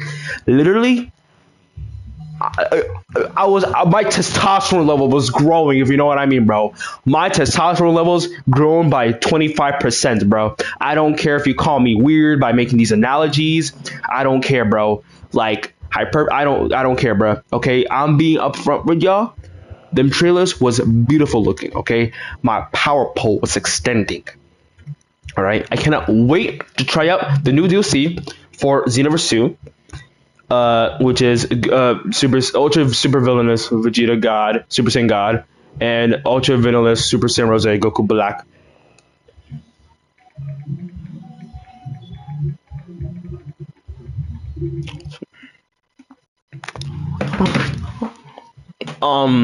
Yeah, that was like awesome.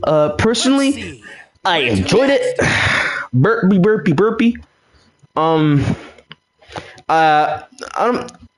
trying to think. Now, excuse me. With the recent trailer still having no release date for Sparking Zero, hold on. With the recent release date of Sparking Zero still not having what is it? A release date. People are starting to speculate that it might come out either fall 2024 or somewhere in 2025. Reason why is because I don't know. A lot of people are just thinking this. Other people are now. I think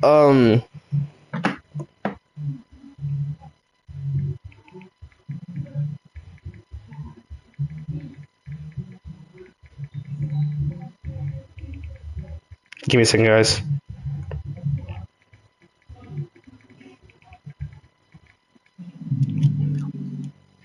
All right, what was I saying? Yeah, and then for me personally, I think that some of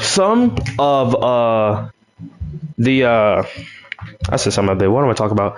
I think the release date might be somewhere definitely in fall of 2024 or somewhere in early 2025.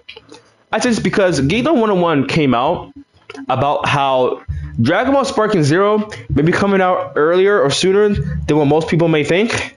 And obviously we're all like, what do you mean by that?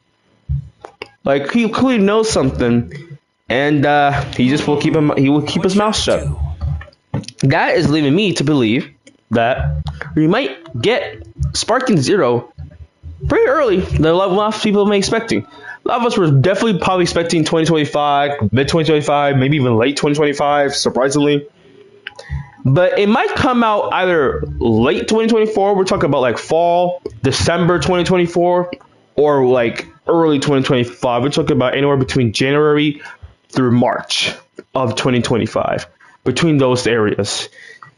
Because there's no way, because Geekdom is a reliable source within the Dragon Ball community, especially when it comes to news about games and other things. Now, mostly when it comes to the games and stuff, that's, stuff with DBS Chronicles, DBS Hype, Kenzaru, etc., etc., etc. Those, really trusted outlookers, insiders that, inform us, the fans, about what's going on with the next project, sales, etc. Mostly DBS Hype is in charge of all that. However, Geekdom 101 is also a pretty trusted, reliable source when it comes to also Dragon Ball games too, and also other Dragon Ball related stuff or anime related stuff. So, with that in mind, I'm positive to believe that we're going to probably get it definitely sooner between those two release windows. I'm thinking most likely October or November. I said November, December. Between those 2 months, And if not in 2024, then definitely somewhere between January through March of 2025. Because usually how everything lines up with Bandai Namco, they release their Dragon Ball games. Like when they tease their Dragon Ball games, they release them a year later, or like almost like 7 months or something like that. It depends on where. Because with Kakarot, it came out January. The announcement trailer came out in January of 2018 and was later released in January of 2020. Dragon Ball Xenoverse 2 was released sometime in June, like during the summer, maybe even like early winter of 2016, and came out in October or November of 2016. Then same thing similar happened with Fighters, where it was released sometime in spring. Like the announcement trailer was released in spring 2017, and they came out, I think, somewhere around spring or late 2018. Somewhere in 2018 it came out. So yeah. So they usually release their Dragon Ball games a year or so after their release. So that's why a lot of us are thinking might be fall 2024. Who knows though? They could probably spice it up a little bit and release it in 2025. Early though. I'm thinking definitely most likely early, considering how they usually line up with their releases and games and stuff like that, etc., etc. But yeah. Anyways, yeah, chimichangas. Hooba. They don't look too tough. Alright, this week we can have some fun to do. Let's go ahead and go back to the time machine, okay guys? But instead of redoing some other lighter stuff, we're gonna redo the final part of the DLC. Excuse me, which is probably one of the best things that this DLC has ever added in all of its lifespan. Let me turn on my music because we need to get started on my music again. That juicy, splendid music, that succulent music. No pause on that.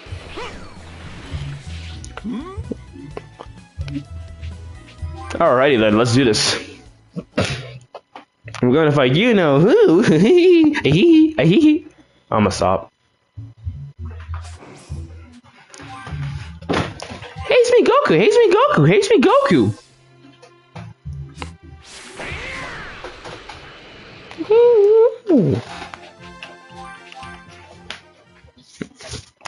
To the place where they first fought all those years back in the day. Oh, how poetic justice this is. I feel like I can fight at 100% now. Okay. You're late, Kakarot. You're late, Kakarot. Sorry, I was just getting ready to fight you, and I guess I lost track of time. This is the day I defeat you. That's the spirit. We'll just have to see if I can one-up you this time. Shut your mouth. This is it. It is a little. I don't know, like the matching color palettes. I don't know. I think it's a little weird. Like I would have rather preferred a new entire new gi for Vegito, or him keeping that same tournament gi he had on. Like that would have been really awesome for him to have. I don't know why they decided to change it all up. I think it's kind of dumb.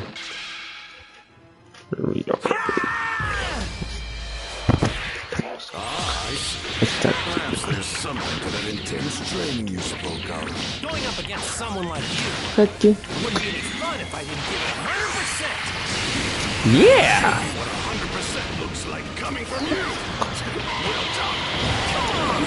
If that's all you can muster up, then this match is mine. Keep on yapping. I'll make you eat those words. Yapping is crazy. Dude said keep on yapping. I'm done, bro. I've never heard a Dragon Ball character say stop yapping, bro. Dude literally just wanted to stop yapping. The real fight begins. Goku, the Yaps King. Right.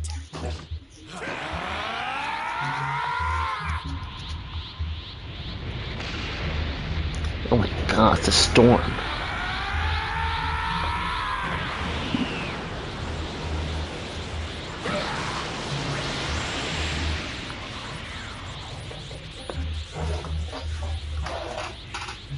what I like to see. Okay.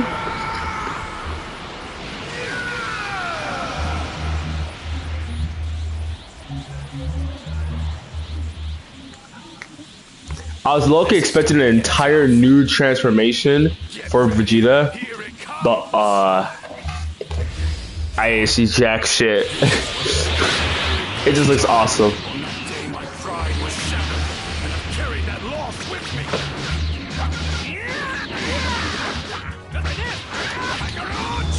Oh my gosh! Vegeta!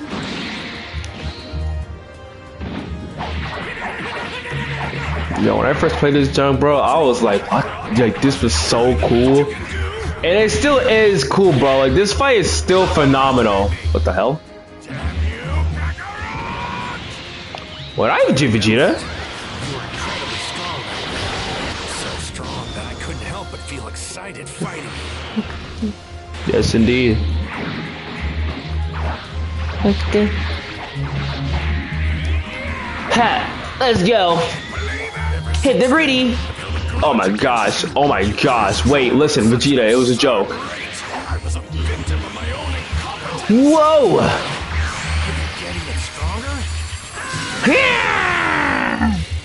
Oh, shizzles. Damn, the 60 frames per second is beautiful. Bauer. Oh, what's up, Goten? Oh, shizzles. What's up? Hey, I'm doing a live stream right now still. Oh, okay, I didn't even know that. I was just gonna hop on some. No, it's cool. It's cool. Star Wars. Welcome to the stream, guys. So yeah, like I said before earlier, guys, someone was gonna join. Just needed just a matter of time. Eventually. Did you see any of my videos after? I mean, I said, did you stay around for the live stream afterwards or not? No, I just came in to just say hi and then just did. I did Poggers. see your like review for like the Kakarot DLC, and I agree. It's good for new players who haven't seen like the end of Z, but it's bad for like people who already know. Yeah. And I watched the whole Toriyama video. May he God bless, rest in peace. Mm-hmm. He was a great man. Low-key. My friend told me he went all the way to Japan one night, like on a school day, to get his book signed by it, and I told him he better keep it safe. Wait, did he actually get his book signed by him? He has like a manga of DBZ signed by Toriyama. Oh, that's awesome. Signed by Toriyama are gonna, I know, that is cool, but unfortunately things signed by Toriyama are gonna shoot up way high in price. That's low-key actually kind of cool, yo. I always wanted to be Toriyama, man. He's lucky. Yeah, he's cool. He said Toriyama is really tough. Oh, I know he is. He's always been depicted as like a down-to-earth kind of guy, man. Yes. Wish he was still here with us, man. I'm still live streaming, by the way, but you know. I know that. We're gonna play some Fortnite. Our event's going crazy. But yeah, so everyone, say what's up to my boy, Goten, who's now joined us in the commentary side of the streams.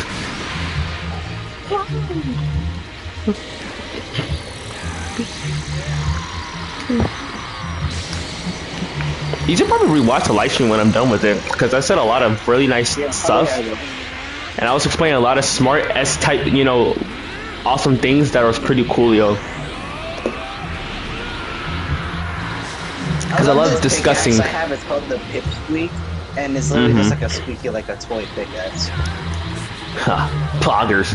You know, Goku should have went Kaioken here, bro. He should have went Kaioken. I thought he was gonna go Kaioken, bro. That would have been awesome. Just like old time's sake. Oh, that was just for old time's sake, man. Oh, that would have been awesome.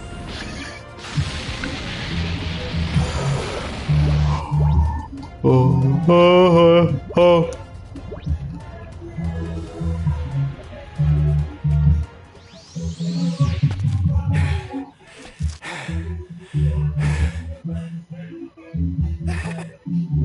Wow, I've got to hand it to you, Vegeta.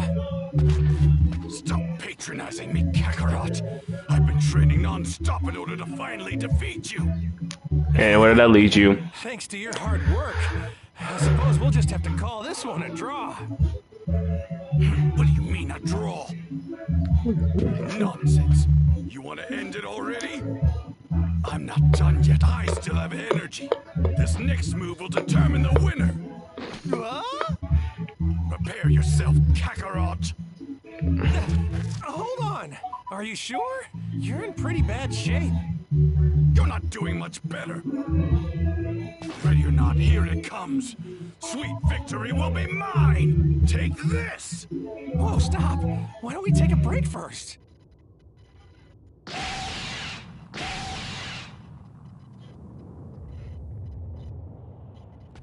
I want this, I want that. Jumping is so fun! Huh. Hey, did you feel that? The ground just started shaking and the wind picked up out of nowhere. Yeah, you're right. I wonder what's going on. Why do I feel like this is somehow Goku's fault? No Is that way. your brother in the Goku's been background? so I much think more I can relaxed hear recently. him. Why would No, I it's just music or whatever. Oh, You okay. don't know that, man. It's been this peaceful because he's bottling it up. It's not just him. Vegeta does the exact same thing.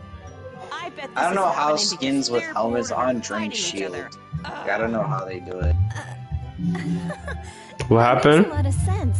I Can't don't know say how like wrong. skins with like helmets on in Fortnite drink the shield. Like don't have to drink it, but they're wearing the helmet. So I don't know. Video game logic. After Yeah, all we don't that, it's still a draw. I have It's not water over in the yet. Also, they removed all the new like can't avatar even mythics from the game. Oh, damn. Green shit. Yep, that's it for me. It's the same for you, right? Sounds like a unproblematical problem for me. Hate to admit it, True. but I accept a draw. Dang, bro, why is the frame is so bad? But I vow to get even stronger. Hold on.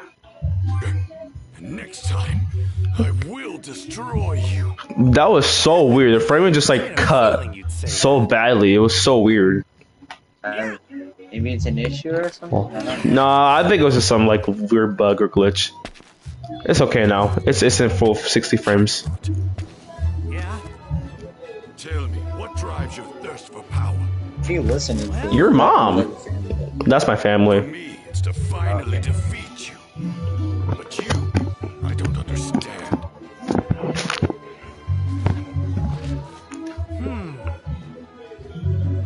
Let's see here. I think you hit the mark. At the beginning of our fight, you said that wanting to do battle was the mark of a true Saiyan. To tell you the truth, the second I heard that, it really resonated with me. Because for all I know, there could be someone far away who I've never heard of that's crazy strong. Thoughts like that make me happy. It helps keep me motivated. Yeah. You know, I need a because I blaster want to like find a whoever fucking this Star person Wars. is and challenge them to an all-out fight. I want to be able to win, but I can't pull that off unless I train a whole bunch. So you see, I'll keep on pushing myself to get even stronger. Yeah, You yeah. feel the same way, right?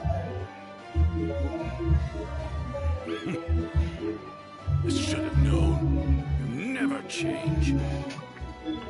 He never was supposed to. I'm getting pumped up just thinking about fighting someone strong.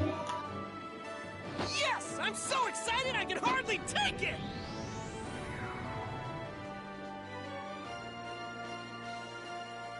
With Goku defending Earth, the future looks bright, and his path to power continues onward. Goo goo gaga.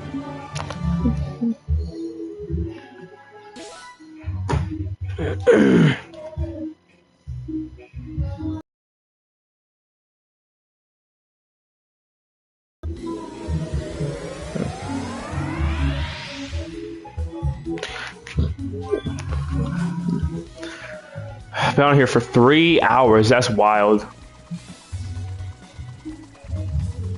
Never would I expected I'll be on here for 3 hours. But it's like a lot. You know what I'm saying? I'm on Kakarot for like a good I know what you're minute. saying.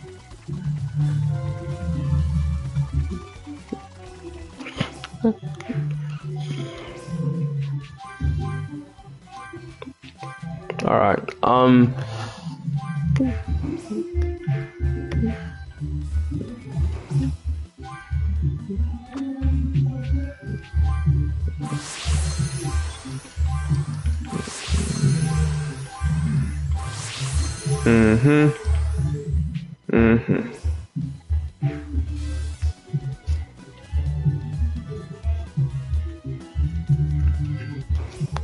Alright then. Resave. Okay then.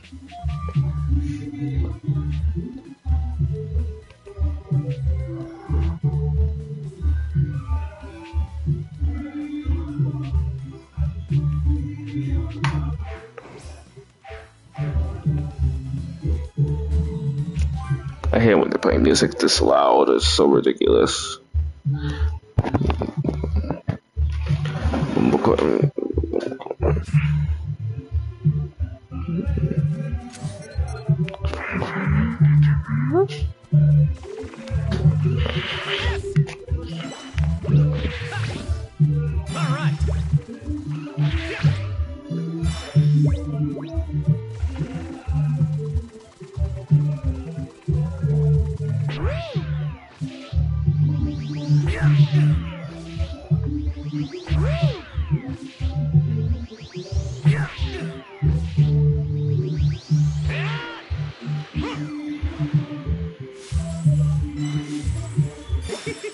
We got a keeper.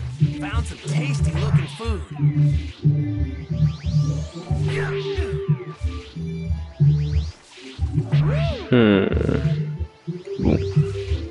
Ooba-dooba.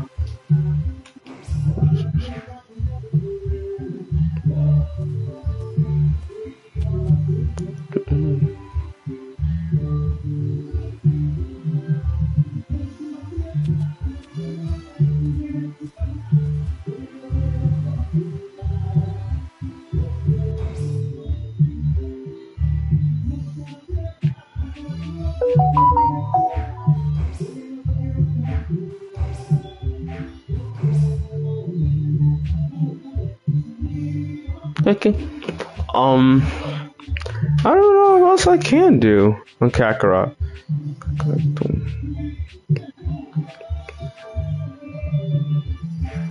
I guess all we gotta do is just wait till like the next season pass comes out, and hopefully it can be super orientated. So I think I'm done streaming for today, guys. Thank you guys so much for tuning in to the stream. Hope you guys enjoy. Please leave a like, comment, subscribe, and even to those who watch the aftermath of the stream, I hope you enjoy it. Yeah, I might do another Dragon Ball Z Kakarot related stream later today or tomorrow, who knows. But till then, thank you very much for tuning in, guys. And I don't know where Goten is, but I want to thank him for coming on, even though if it is for like the last minutes. Gang, thanks for having me. I appreciate it. Yeah, no problem. All right, and I'll see y'all either later tomorrow. And I'm gonna try to get back into uploading as consistent as possible. Bye, guys. Hooba dooba. That's the wrong place. Wow.